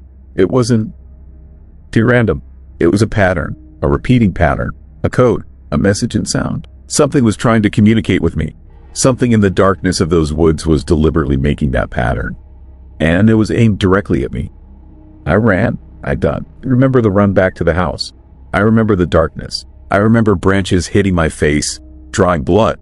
I remember the feeling of being pursued by something I couldn't see. I remember the terrifying certainty that if I fell, if I stumbled, if I gave that thing even a moment of opportunity, it would catch me. I burst out of the tree line and sprinted to the house, slamming the door behind me. Jennifer was standing in the hallway, face white with fear. She had heard the sounds. Even from inside the house, she had heard that terrible calling. And she had heard my screams as I ran back. I spent the next 3 days in bed. Not sick, just mentally and emotionally broken. I couldn't explain what I had experienced. I couldn't describe what that presence in the woods was. All I knew was that something was out there. Something that was intelligent. Something that was aware of us. Something that wanted something from us. The calling continued every night. At exactly 11:47 p.m., without fail, I no longer tried to record it. I no longer tried to investigate it. I simply sat in my house and listened while that eerie sound pulsed through the darkness, and I wondered what would happen if I didn't resist next time. What would happen if I walked back into those woods and let it have whatever it wanted from me? In the second week of December, I discovered something in my son, this room that changed everything. Marcus had been drawing, pages and pages of drawings, all of them the same image, all of them showing the forest, all of them showing something standing in the trees, something tall, something with too many angles to its body, something that didn't quite look like it belonged to any natural category of animal. And underneath every single drawing, Marcus had written the same phrase repeatedly, over and over, the same words in a child's shaky handwriting. "It knows my name. It knows my name. It knows my name." I asked Marcus where these drawings came from. He said the thing in the woods was teaching him. Every night at 11:47, he could see it. It was showing him what it looked like. It was teaching him its language. It wanted him to understand. I took those drawings and burned them. All of them. I told Marcus never to draw anything like that again. I told him it was just his imagination. But I didn't believe it, and I think Marcus knew I didn't believe it. That night, I made a decision. I was going to try one more time to record the sound. But this time, I was going to use a method that couldn't fail. I was going to use my laptop as screen recording software. Not just audio, video. I would record the timestamp on my clock. I would capture visual proof that the event was happening. I would document it in a way that couldn't be erased. At 11:47, I started the recording. I aimed the laptop at the window, capturing the darkness outside and the timestamp in the corner of the screen. The calling began. For 13 minutes, I recorded. When it stopped at exactly midnight, I immediately saved the file. The file saved successfully. I could see it in my documents folder. A video file, 47 megabytes, labeled with today, its date. I opened it. The video played. It showed my window, the darkness outside, the timestamp in the corner. The audio was crystal clear. That eerie, terrible, deliberate calling sound. 13 minutes of pure, undeniable proof. I had done it. I had captured evidence that something impossible was happening. I watched the entire video. Then I closed it and went to open it again, wanting to send it to someone, wanting to share it with the world. The file was gone. Not corrupted. Gone. Deleted from my hard drive. Erased from every location, as if it had never existed. I checked my trash folder. Nothing. I checked my backup drives. Nothing. That 47 megabyte video file had simply vanished, leaving no trace behind. It was at that moment that I understood the terrifying truth. Whatever was in those woods, it didn't want to be recorded. It didn't want to be documented. It didn't want proof of its existence to reach the outside world. And more than that, it had the ability to control digital information. It could reach into my devices, into my files, into my data, and erase any evidence that threatened to expose it. We left the house in the middle of December. I told the landlord we had a family emergency and needed to break the lease. He tried to stop us, tried to force us to stay through the end of our rental agreement, but I paid him what I owed and we packed everything we could into our cars and drove away. I spent Christmas living in a hotel, telling my family that everything was fine, that we would find a new house soon, that the nightmare was over. But I kept checking the security cameras I had installed in the house before we left. I wanted to see if the calling would continue in our absence. I wanted to know if that thing in the woods would finally stop, now that it no longer had us to call to. The calling continues every single night. At exactly 11:47 p.m., the camera picks up the sound clearly. The timestamp on the footage never lies. Something is still out there in those woods, calling into the darkness, waiting for someone to answer. Last week, I received an email from the landlord. Someone new had moved into the property. A family with 2 kids, just like us. They had moved in on a Tuesday. On Thursday night, the landlord received a call from the father. He was frantic. He said there was a sound coming from the woods. A terrifying, rhythmic, deliberate sound. A calling that couldn't be explained. He wanted to break the lease immediately. The landlord refused. He said the property was fine. Said it was probably just the normal sounds of rural life. Said the man should give it more time. I tried to reach out to that landlord. I tried to warn him about what was really happening. I tried to explain that something was wrong with that property. Something fundamentally wrong. Something that existed in those woods and would never leave those woods. And that whatever lived there was interested in families. In children. In people like us who had the misfortune of moving into its territory. He didn't respond to my messages. I've been monitoring the security camera feeds when I can. I watch that house at night. I watch the darkness around it. I wait for 11:47 p.m. to arrive, and I listen to the calling. That eerie, terrifying, deliberate sound that comes from something that shouldn't to exist. And I then notice something else now. Something that terrifies me more than anything else. The calling is changing. It's still rhythmic, still deliberate, still the same pulsing pattern. But there is variation in it now. There is subtlety. There is something like language emerging from the sound. And I think I understand why. That family that moved in, they have 2 kids, 2 children who are hearing the calling every night. 2 children who are being taught the language. 2 children who are learning how to respond. Because they heard something new on the security camera feeds just for the past 3 nights. At exactly 12:04 a.m., after the original calling stops, there is a new sound. A sound coming from inside the house. A sound like children trying to mimic the calling. 2 young voices attempting to reproduce that terrible, eerie pattern. They relearning. They were being taught. And I don't think they were going to be able to resist it much longer. The woods behind that house will never be silent again. They recalling out every single night. And eventually, someone will answer. Eventually, someone will understand what the sound is trying to say. Eventually, someone will walk into those trees and meet whatever has been waiting out there in the darkness. And I have a horrifying feeling that when someone finally answers, the calling won't stop. It will only get louder. It will only get closer. And there are so many families living on the edges of those Pennsylvania woods. So many houses with children who are hearing that eerie sound at night. So many people who are about to make the same terrible mistake we made and move into properties where something ancient and patient and deeply, fundamentally wrong has been waiting for a very long time. Story 7. Night shift at the Clearview Motel. The scariest thing I ever saw was an empty room. Let me explain what I mean, because what happened at the Clearview Motel still haunts me every single night, and I need someone to understand why I can never work the graveyard shift again. I was 38 years old, divorced, living in a cramped apartment outside Scranton, Pennsylvania, when I took the job as night manager at the Clearview. It was one of those forgotten roadside motels off Interstate 81 the kind truckers use when they need cheap sleep between long hauls. 2 floors, 40 rooms, a flickering neon sign that buzzed like angry wasps. The pay was terrible, but nights were quiet, and quiet was exactly what I needed after the chaos of my marriage falling apart. The motel had a reputation, nothing specific, just that uneasy feeling people get about certain places. Guests rarely stayed more than one night. The online reviews mentioned strange noises, doors that wouldn't stay closed, the unsettling sensation of being watched through the curtains. I figured it was just the usual paranoia that comes with staying in a rundown motel in the middle of nowhere. I should have paid more attention to those reviews.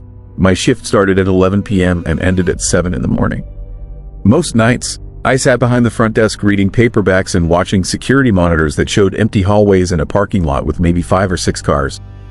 The building itself was old, built in the 1960s, with that depressing architecture that looks like a prison designed by someone who hated humanity. Cinder block walls painted that industrial beige color that absorbs hope. Room 207 was at the far end of the second floor, tucked into the corner where the hallway dead ended. It had been occupied for 3 nights by a middle-aged couple from Ohio, traveling through to visit family in New York. Normal people, quiet, they barely left their room except to grab coffee from the lobby in the morning. On their 3rd night, around 2:30 a.m., I got a call from room 205. The guest, a tired-looking salesman who checked in around midnight, was complaining about noise from next door. "Banging sounds," he said, "like furniture being dragged across the floor, water running, voices, maybe, though he couldn't make out words." It had been going on for 20 minutes. I checked the guest log. The Ohio couple in 207 had their car in the lot, so they should have been in their room. I called them first, standard procedure, but nobody answered. The phone just rang and rang in that hollow way that tells you a room is empty even though it shouldn't to be. I grabbed the master key and headed upstairs. The Clearview had that specific smell all old motels have, a mixture of cleaning chemicals, cigarette smoke that had soaked into the walls decades ago, and something damp that never quite goes away. The second floor hallway was long and narrow, with ice machines humming at one end and an exit sign casting everything in sick green light. As I walked toward 207, I could hear what the salesman was talking about. Water running, definitely.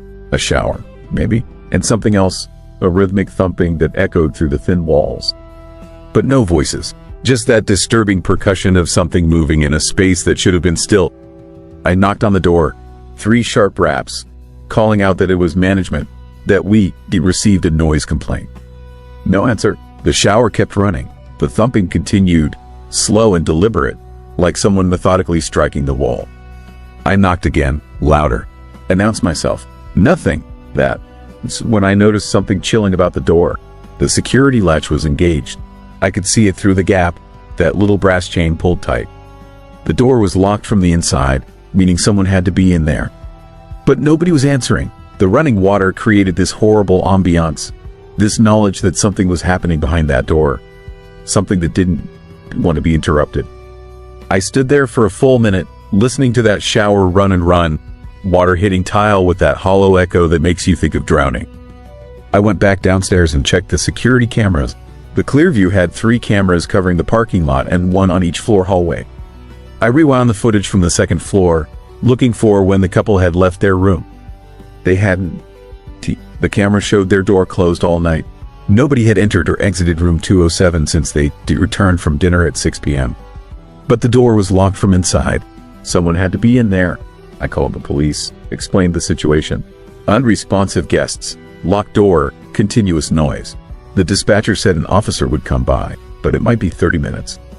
It was a quiet night in a quiet county, and this didn't sound like an emergency. I was advised to wait unless I suspected immediate danger. So I waited and listened. The shower kept running upstairs, water pouring and pouring like someone had turned it on and forgotten about it. The thumping had stopped, but somehow the silence that replaced it felt worse. More expectant. 20 minutes passed. I kept watching the monitors, kept seeing that closed door, that empty hallway. Then something happened that made my skin crawl. On the camera feed, the door to 207 opened. Just swung open, slow and smooth, revealing nothing but darkness inside. But I was watching the hallway from downstairs.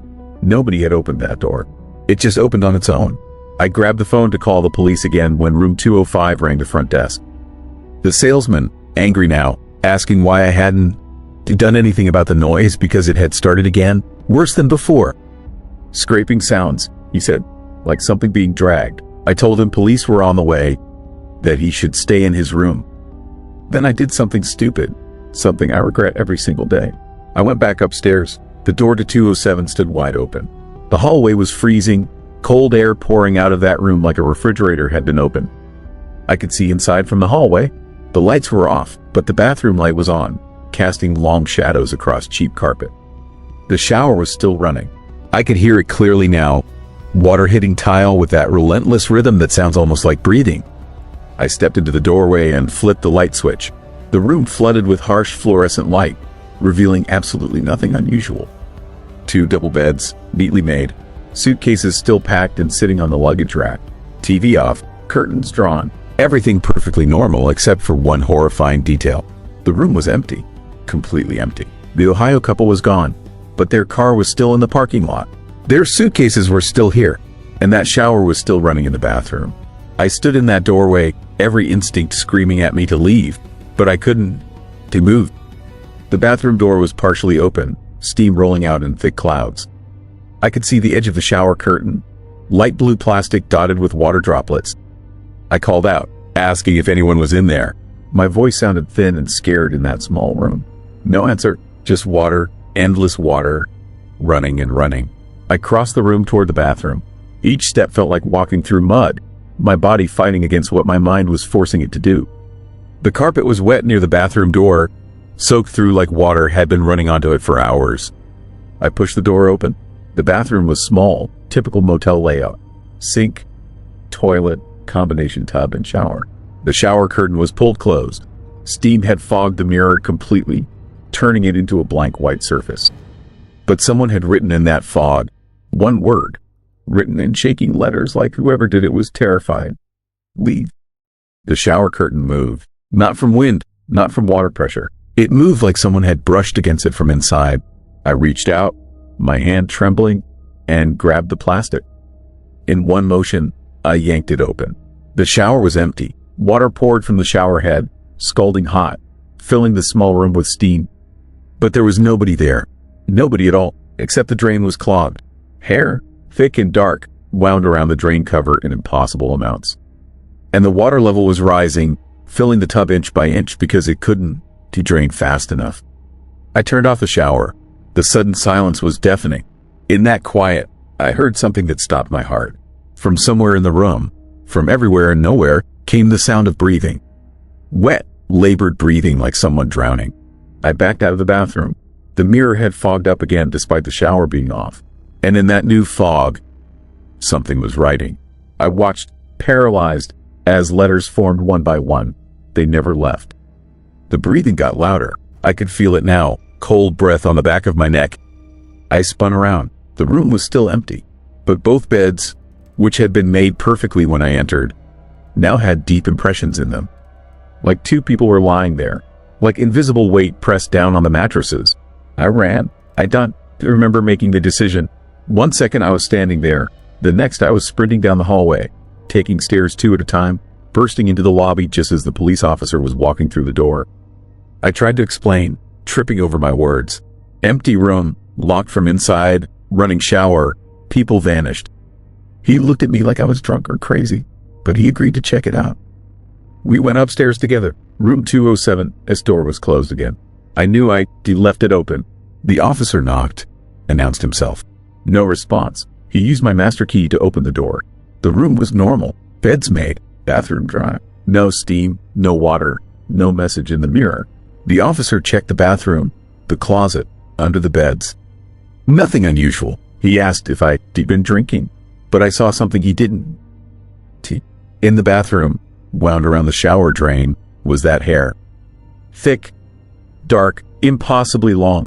The officer didn't notice it, or pretended not to. He suggested I'd been working too many nights, that the mind plays tricks in the small hours. He left, giving me a concerned look that said he thought I was losing it.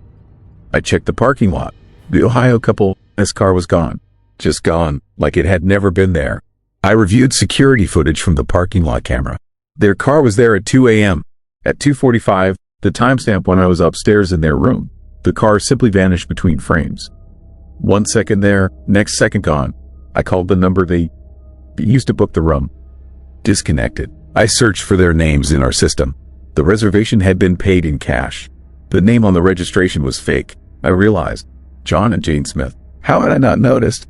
The salesman in 205 checked out at dawn, refusing to stay another minute.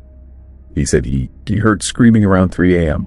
A woman screamed, coming from next door, even though I'd been in that room and it was empty.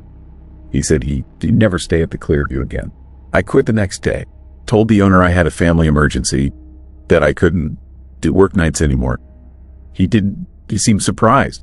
He mentioned that they go through night managers pretty regularly, that the position has high turnover. Before I left, I asked him about room 207. He got quiet, that kind of quiet that tells you someone knows something they don't want to say. Finally, he told me, 20 years ago, a couple had drowned in that bathroom. Murder-suicide. The husband killed his wife in the shower, then filled the tub and drowned himself. They locked the door from inside. Police had to break it down, found them both in water that had overflowed, soaking the entire room. The motel had renovated, new carpet, new bathroom fixtures, new everything. But the room kept having problems. Guests complaining about water, about noises, about feeling like they weren't alone. The owner had stopped renting it for a while, but business was bad, and he needed every room. He asked me not to spread it around, said it was just coincidence that old buildings have quirks.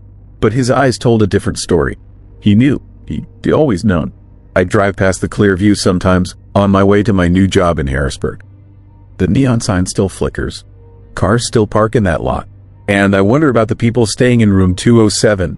If they hear the shower running in the night, if they see messages forming in steam, if they feel that terrible presence of something that drowned and never left.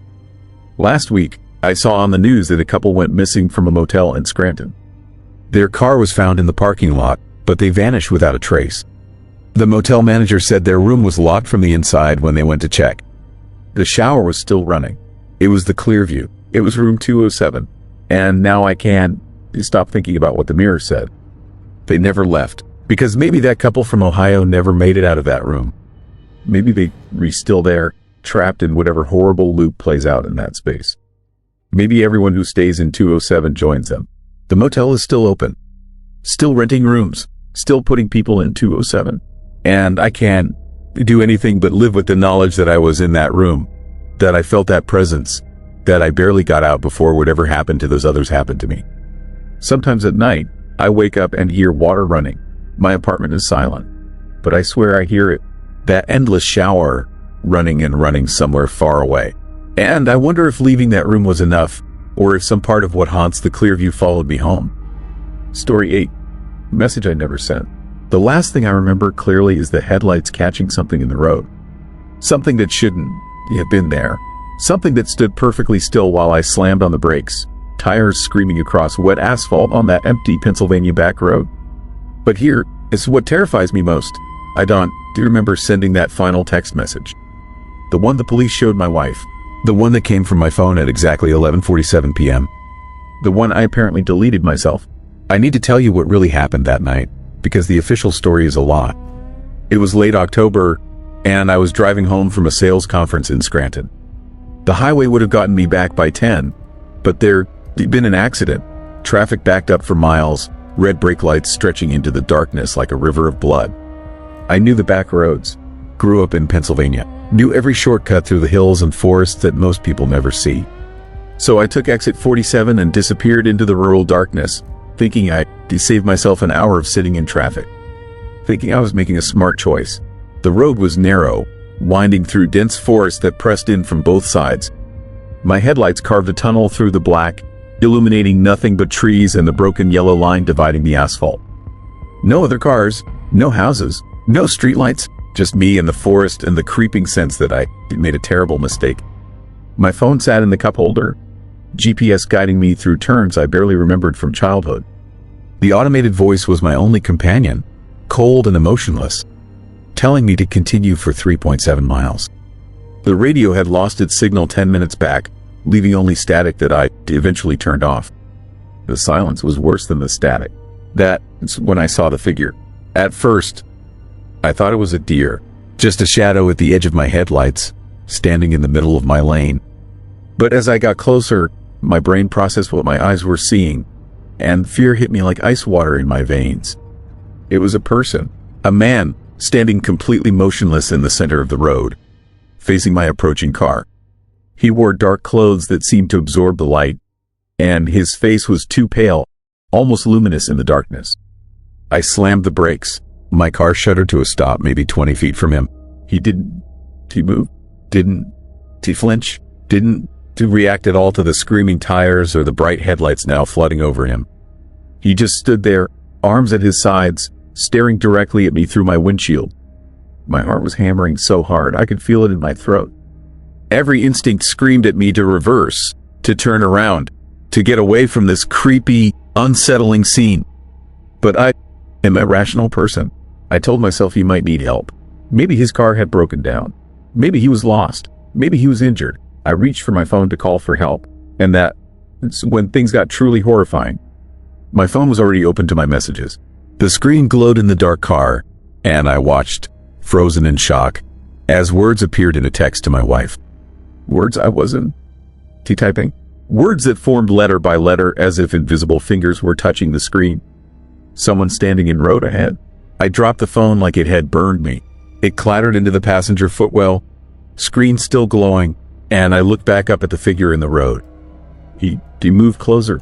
Not walked, not taken steps. He was just closer, maybe 10 feet from my bumper now, still staring with that too pale face that I could now see had no features. No eyes, no mouth, no nose, just smooth, blank skin the color of wet paper. Terror is a funny thing. It doesn't feel like the movies. It doesn't feel dramatic. It feels like your whole body is shutting down, like your mind is trying to reject what you re-seeing because accepting it would mean accepting that reality isn't what you thought it was. I sat there, unable to move, unable to think, just staring at this thing that looked like a man but wasn't. Then it tilted its head, a slow, mechanical movement, like it was studying me, like it was curious. I slammed the car into reverse and hit the gas. The engine roared, and I shot backward down the dark road. My neck craned around to see where I was going, tree branches whipping past on both sides.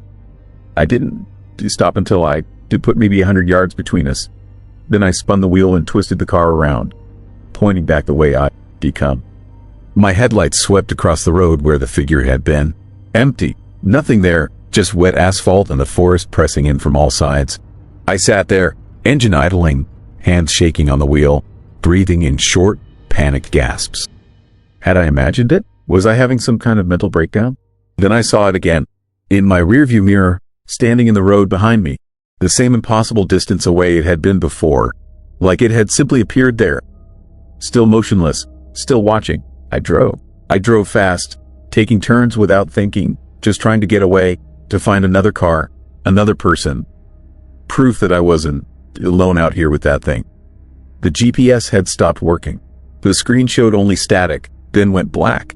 My phone was still on the floor where I dropped it, and I didn't dare reach for it. The road seemed to go on forever, winding through the forest in ways I didn't remember. I should have hit the highway by now. Should have seen lights, houses, something. But there was only darkness and trees and that creeping sensation that I wasn't, just lost. I was somewhere I shouldn't be. Somewhere wrong. That's when my car died. Just stopped. The engine cut out. The headlights dimmed to nothing. And I was rolling forward in complete silence, coasting to a stop in the middle of this nightmare road. I turned the key. Nothing. Tried again. Nothing. The car was completely dead, and I was sitting in absolute darkness so thick I couldn't see my own hands on the steering wheel. The fear that had been ice in my veins turned into liquid fire. I fumbled for my phone, my hands slapping against the floor mat, searching desperately. My fingers closed around it, and I pulled it up, pressed the home button. The screen flared to life, blindingly bright after the darkness, and I saw that I had no signal. 0 bars. And a notification. Message sent to Sarah. I opened my messages with trembling hands. The text I watched type itself was gone. Deleted. But there was a new one, sent just seconds ago while my phone was on the floor. While I wasn't touching it. He is closer now. I screamed. Actually screamed, the sound raw and animal in the confined space of the car. I grabbed the door handle, thinking I'd run. I'd take my chances in the forest. Anything was better than sitting here waiting. But the doors wouldn't open. The locks were engaged, and the electronic system was dead. I was trapped. A tap on my window. Soft, gentle, almost polite. I turned, holding my phone up like a flashlight. And there it was. The faceless thing, standing right outside my driver's side window, its blank head tilted, one hand raised, finger extended, tapping against the glass. Tap, tap, tap, methodical and patient. My phone buzzed. Another message, sent from my number to my wife. He wants to show me something. I was sobbing now, pressing myself against the passenger side, as far from that window as I could get. The tapping continued, never faster, never slower, just that steady rhythm. Tap, tap, tap, and then it stopped. The thing pressed its hand flat against the window. Its fingers were too long, I realized. Too many joints. The palm spread across the glass, and where it touched, frost began to form. Intricate patterns spreading outward, beautiful and terrifying, crawling across the window like living things. My phone buzzed again. I looked down at the screen, and what I saw made something inside my mind crack. The message was from my number, but it wasn't sent to my wife. It was sent to me. From me to me. You should have taken the highway. The frost spreading across my window formed shapes, symbols, writing in a language I had never seen but somehow understood.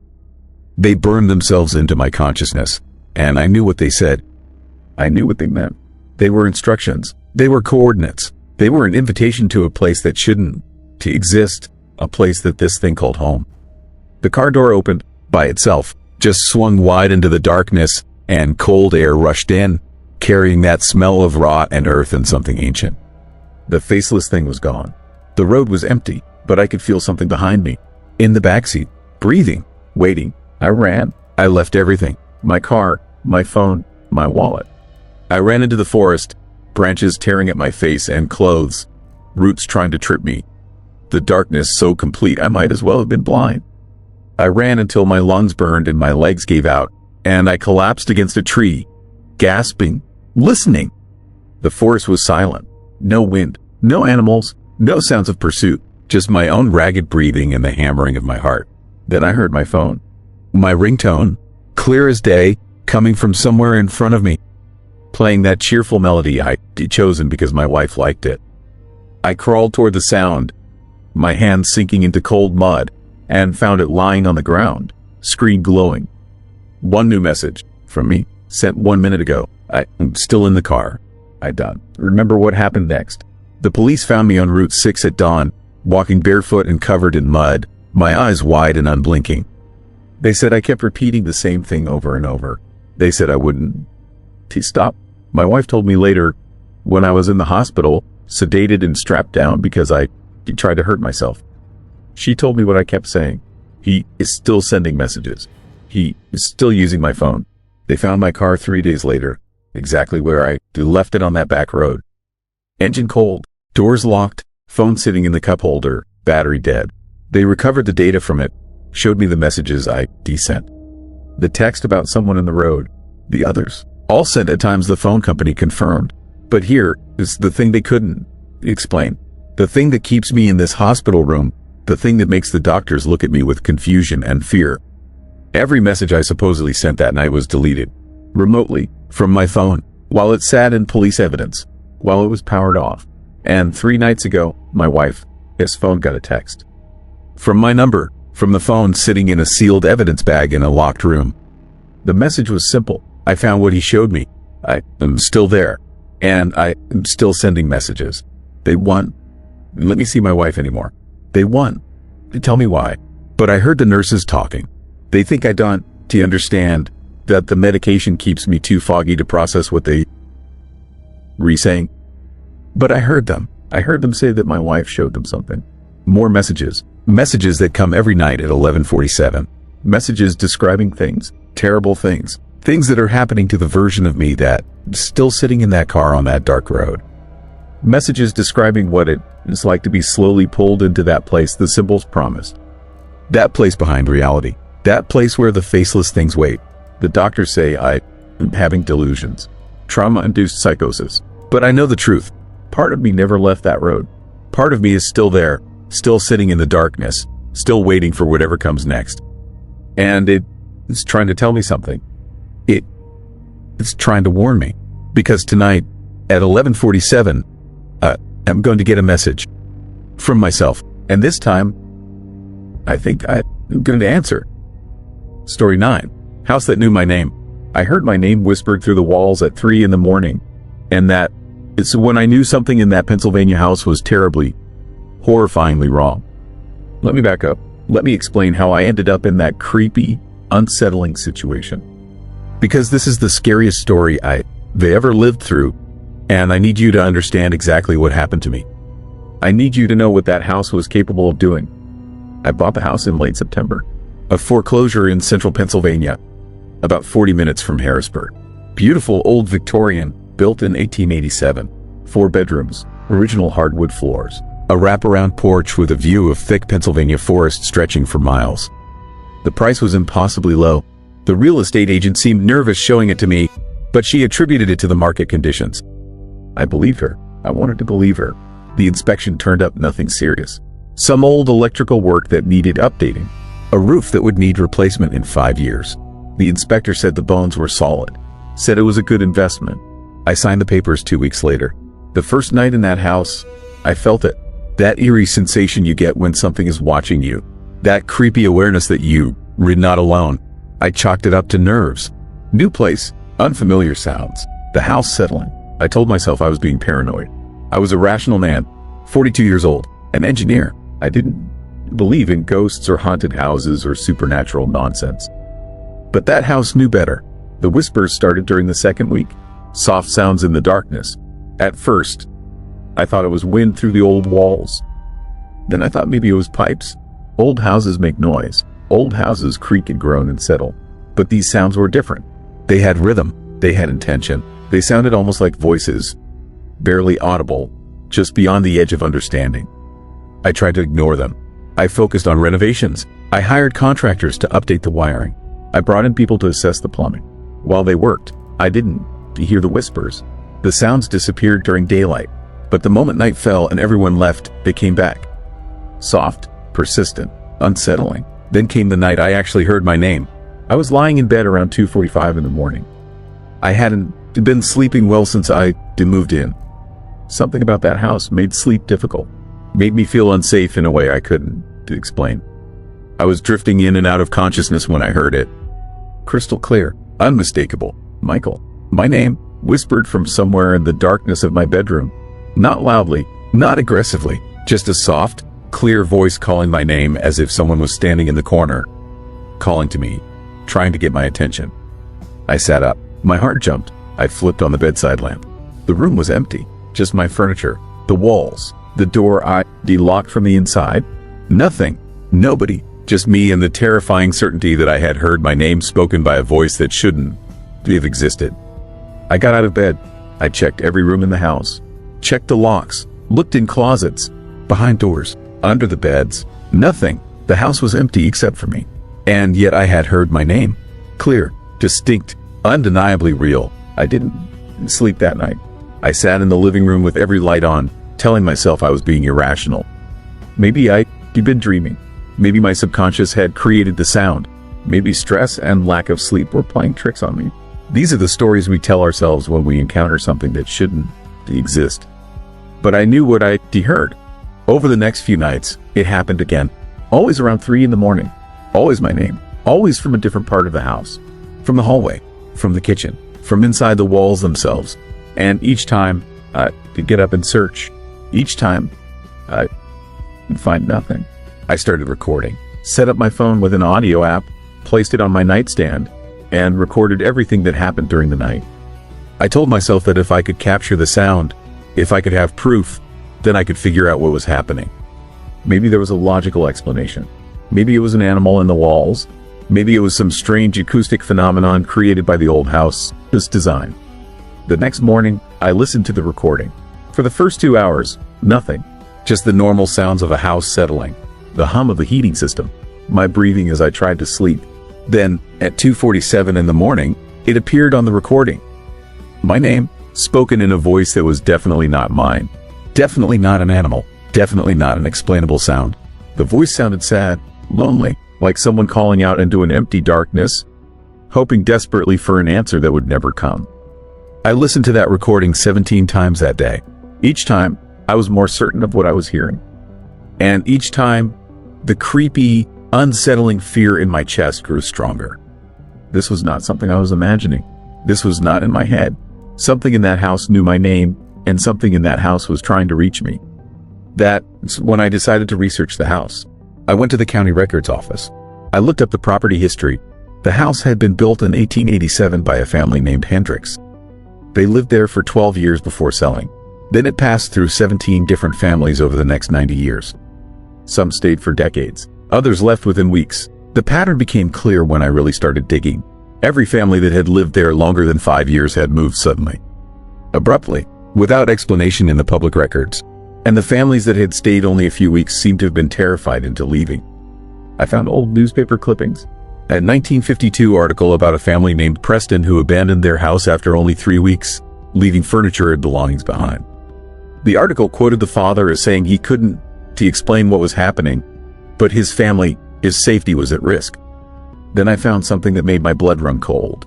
A handwritten journal in the County Historical Society, donated anonymously in 1998. The journal belonged to a woman named Eleanor Marsh. She had lived in my house from 1946 to 1951. Her journal entries described the terrifying, unsettling experience of living in that place. She wrote about hearing voices calling her name, about waking up at 3 in the morning to the sound of someone whispering her daughter, his name, about researching the house, his history, and discovering something that had shattered her sense of reality. The house, Eleanor wrote, had been built on the site of a mass grave. In 1883, before the house was constructed, the land had been used as a burial ground for a state psychiatric hospital that had closed decades earlier. The hospital had burned down in 1879, killing many patients. The bodies that hadn't been claimed were buried in unmarked graves on the surrounding land. When the hospital closed and the land was sold, the graves were forgotten. The new owner built a house on top of them. Eleanor had discovered this through old hospital records and cemetery documents. She found lists of names of patients who had died in that hospital, names of people buried in unmarked graves. And as she was reading through those names, she realized something horrifying. The voices were calling out the names of people who had lived in the house, current residents, and before that, the voices had been calling out the names of hospital patients, names that matched the burial records, names of people who had died on that land, names that had been forgotten for over a century. The house was remembering them, and it was trying to remember the people living inside it. Eleanor's final journal entry was dated November 1951. She wrote that her family was leaving, that she had contacted a priest and had the house blessed, but the blessing had made things worse, not better. The voices had become frantic, desperate. They seemed to be pulling at the fabric of reality, trying harder to reach out, to be acknowledged, to be remembered. She wrote that she believed the dead beneath the house were not evil or malevolent. They were lonely. They had been forgotten. They had no one left to remember them. And when living people moved into the house above them, they reached out. They tried to connect. They called out the names of the living, hoping that being remembered by someone, anyone, might ease their eternal solitude. But the living always left, because hearing your name called by the dead, repeatedly, night after night, breaks something in your mind. It shatters your sense of safety. It makes you question the boundary between the living world and whatever lies beyond. I sat in that historical society for 3 hours, shaking, reading Eleanor's words over and over, and I understood what I had to do. I had to get out. I had to leave that house and never return, because I couldn't bear to be the thing that comforted the dead. I couldn't to live with the knowledge that beneath my feet, beneath the floorboards and the foundation, there were bodies.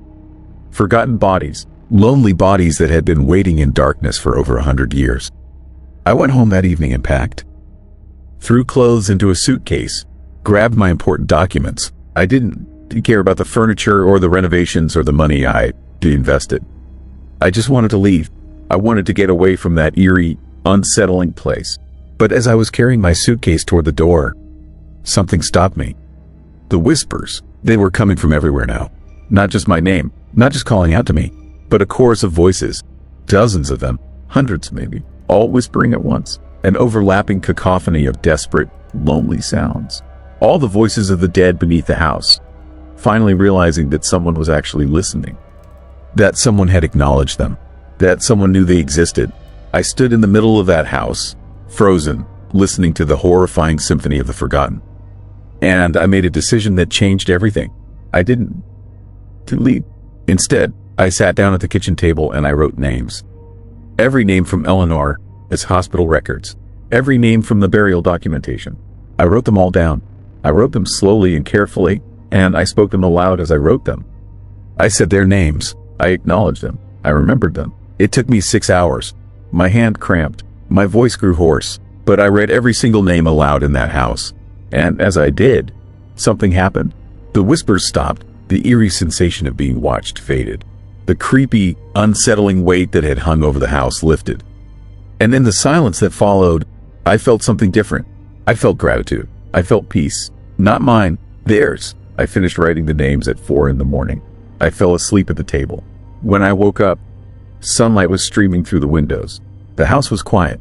Completely, peacefully quiet. For the first time since I moved in, the house felt calm. Safe. Like a place where people could actually live. I've lived in that Pennsylvania house for almost 2 years now. The whispers never came back. The voices never called my name again. But something changed in me that night. I understand now that the house wasn't haunted by ghosts. It was haunted by forgotten people, by the lonely and the lost, by human beings whose names had been erased from history. And they weren't trying to hurt me. They were just trying to be remembered. I donated Eleanor's journal to the Historical Society along with my own research. I worked with the county to place a proper memorial on the property. A stone marker with all the names of the buried patients. A quiet, respectful acknowledgement that these people had lived, that they had mattered, that they deserved to be remembered. And I still live here, in the house that knew my name. Because now I understand that a house doesn't to become haunted because of evil. A house becomes haunted because of love. Because people, even after death, long to be acknowledged, long to be remembered, long to know that their existence mattered to someone. The scary part, to living with the dead. The scary part is realizing how easy it is for people to be completely forgotten. How quickly we erase the lives of those who can, to speak for themselves. How a person can live and die and be buried and no one ever speaks their name again. Every night, I think about those voices calling out in the darkness. And I'm grateful I stayed long enough to listen. I'm grateful I stayed long enough to remember them. Because the most terrifying horror, what happens after we die. It's what happens if nobody remembers us at all. That's the real nightmare. The eerie, unsettling truth that lurks beneath that old Pennsylvania house. And now that they acknowledged it, now that I've given those forgotten people back their names, I sleep peacefully in the darkness. The dead beneath this house are finally at peace. And so am I. Story 10. What the police never explained. I made a phone call that should not have been possible.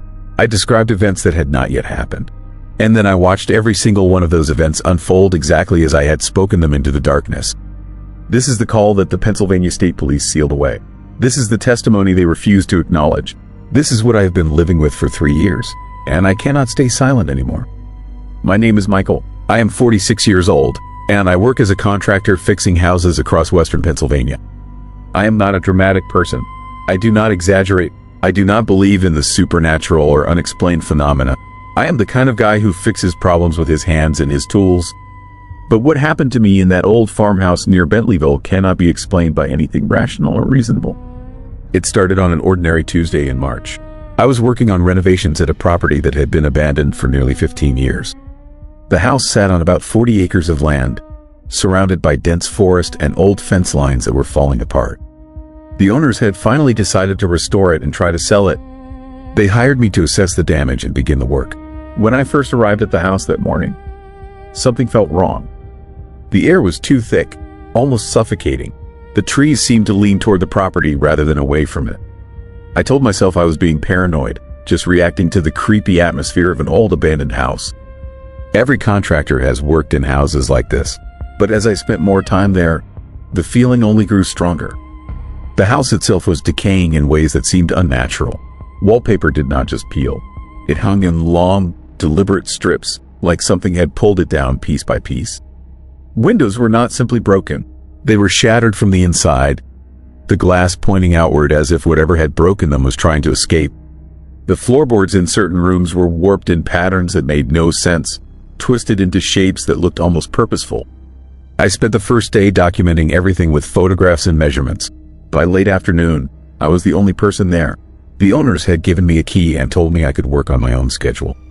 That afternoon, the unseemly, eerie feeling in the house intensified. The shadows seemed darker than they should have been. The silence was so complete that it felt like a physical presence, pressing down on me from all sides. Around 5 o'clock, I decided to take a break. I walked outside onto the crumbling porch and looked out at the forest. The sun was already sinking toward the horizon, and the light was taking on that golden, unsettling quality that comes just before dusk. In that light, I noticed something I had missed during the morning. There was a small structure about 100 yards into the woods, barely visible through the trees. It looked like a shed or maybe a bunker. Its walls were concrete, stained and cracked with age. There was no door, just an open entrance that led down into darkness. I had no intention of going out there, but I marked it on my site map. I would ask the owners about it later. Back inside the house, I gathered my tools and prepared to leave for the day. As I was packing up, my phone rang. It was an unknown number. My first instinct was to ignore it, but something made me answer. The moment I did, I heard my own voice on the other end of the line. Not my voice exactly, but close enough that my stomach dropped and my breath caught in my throat. The voice was speaking in a tone I had never used before, calm and measured and deeply unsettling. It was describing events with the clarity of someone reporting what they had already witnessed. There was an accident on the drive home, the voice said. A car would run a red light at the intersection of State Road and Bentley Road. I would swerve to avoid it. My truck would clip the guardrail on the bridge. I would not be seriously injured. The other driver would not stop. The line went dead. I stood in the middle of that creepy, abandoned house with my phone in my trembling hand, trying to convince myself that I had imagined the whole thing. A wrong number, a coincidence, some kind of technical glitch. But the fear in my chest told me something different. The fear knew what was coming. I got in my truck and drove carefully toward the main road. Every muscle in my body was tense. I was hypervigilant, watching every intersection, every approaching vehicle. When I reached State Road and Bentley Road, I slowed down even though I had a green light. My hands gripped the steering wheel so tightly my knuckles turned white. A car came around the corner from my right, traveling at least 50 miles per hour. The driver was not slowing down. The horrifying moment stretched like taffy. The car had a red light. The driver was not going to stop. I swerved hard to the left. My truck, its rear end clipped the guardrail on the bridge with a metallic shriek of impact. The sound of crunching metal filled my ears. The impact threw me sideways, and my shoulder crashed against the driver's side window. Pain exploded through my arm, but I managed to regain control of the truck and pull over. The other car did not stop. It disappeared down the road as if nothing had happened. My hands were shaking so badly I could barely grip my phone. I called 911 and reported the accident. I gave them my location and told them what had happened. The operator asked me questions about the other vehicle, and I realized I had been too focused on getting control of my truck to see anything useful. I did not have a license plate number. I could not even describe the car with certainty. While I was still on the phone with the dispatcher, my phone buzzed with an incoming call. It was the same unknown number. The operator asked me to stay on the line, but I found myself pressing the button to take the other call. Again, my own voice filled my ear. It was still calm, still measured, still deeply wrong. The police would arrive in 7 minutes, the voice said. They would ask you about the accident. You would try to explain the phone call. They would not believe you. Officer Harrison would think you were in shock and confused. Officer Reeves would think you were hallucinating. They would write it up as a single vehicle accident with no other parties involved. The other driver would never be found. You would never report this phone call to them. Why would I never report it? I tried to ask, but the voice continued. Because you would know by then. You would understand. The call was not a warning. It was proof. The line went dead again. I sat in my damaged truck in the gathering darkness and waited for the police. My shoulder throbbed with pain. The taste of fear was copper and bitter in my mouth. I did not want to believe what was happening. I did not want to accept that somehow, impossibly, I had called myself from the future. Or the present, or whatever the hell that terrifying timeline was where I had information I should not have possessed.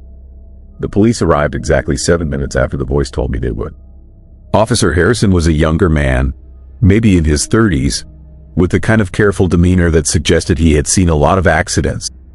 Officer Reeves was older, graying at the temples, with a skeptical expression that never changed throughout our conversation.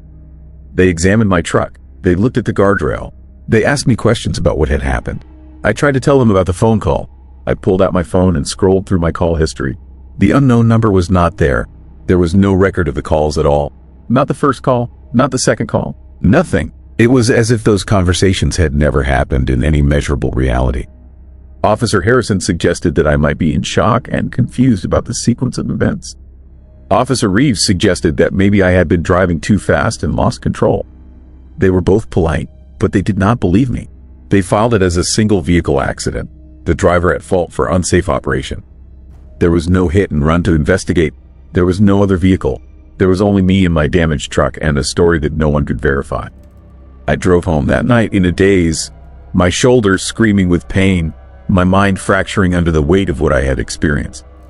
I did not sleep. I sat in my living room all night, staring at my phone, waiting for it to ring.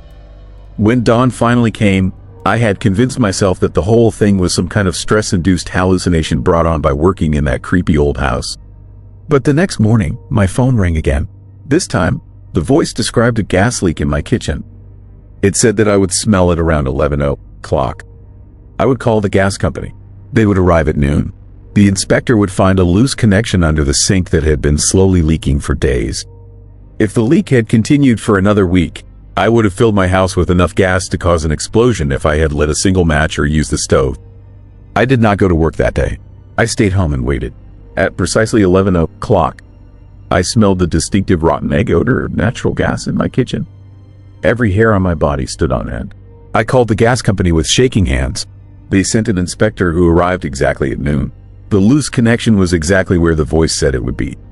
Over the next 3 weeks, the calls continued. The voice always spoke in that calm, measured tone. The voice always described events with perfect accuracy, and every single prediction came true. A pipe burst in my bathroom wall on a Tuesday at 2 in the afternoon.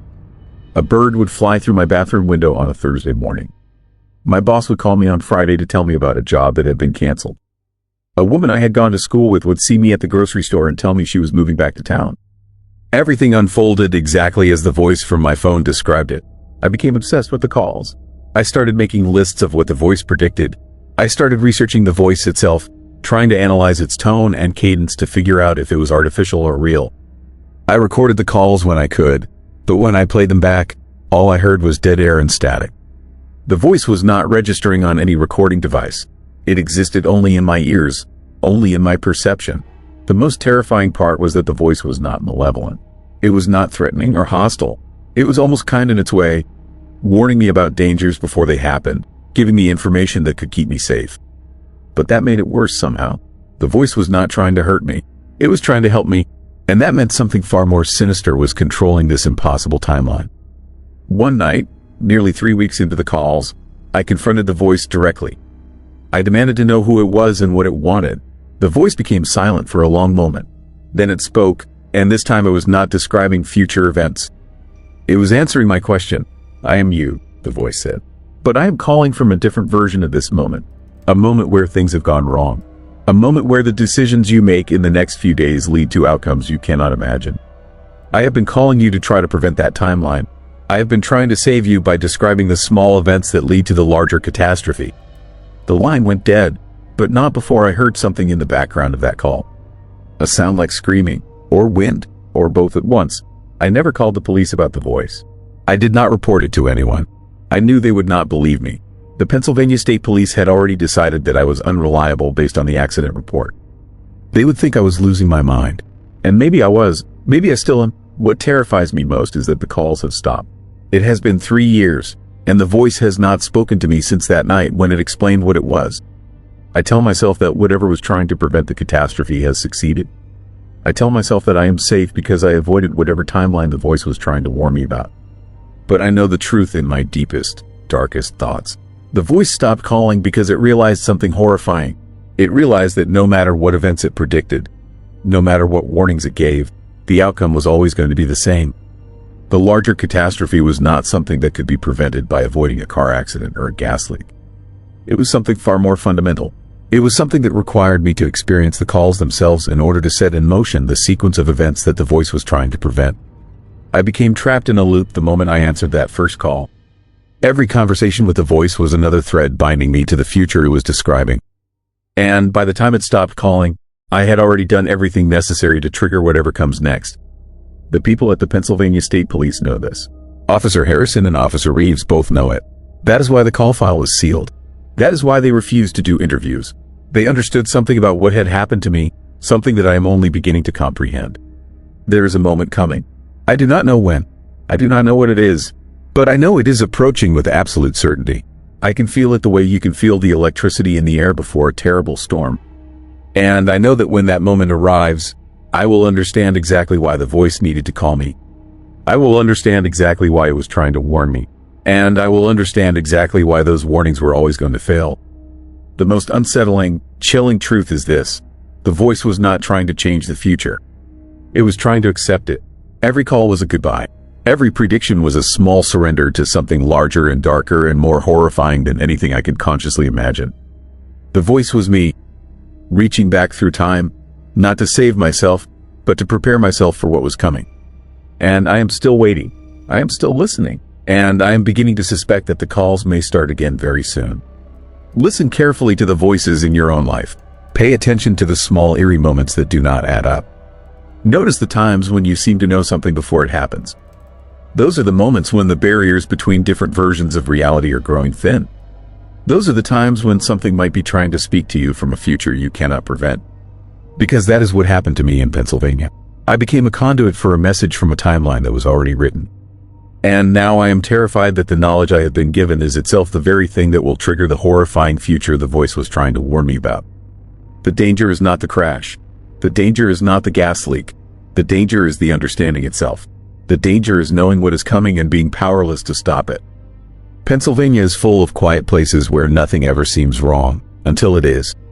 If you want more true horror stories like these, subscribe to Vesper Shroud. New stories every week, and some of them were never meant to be told.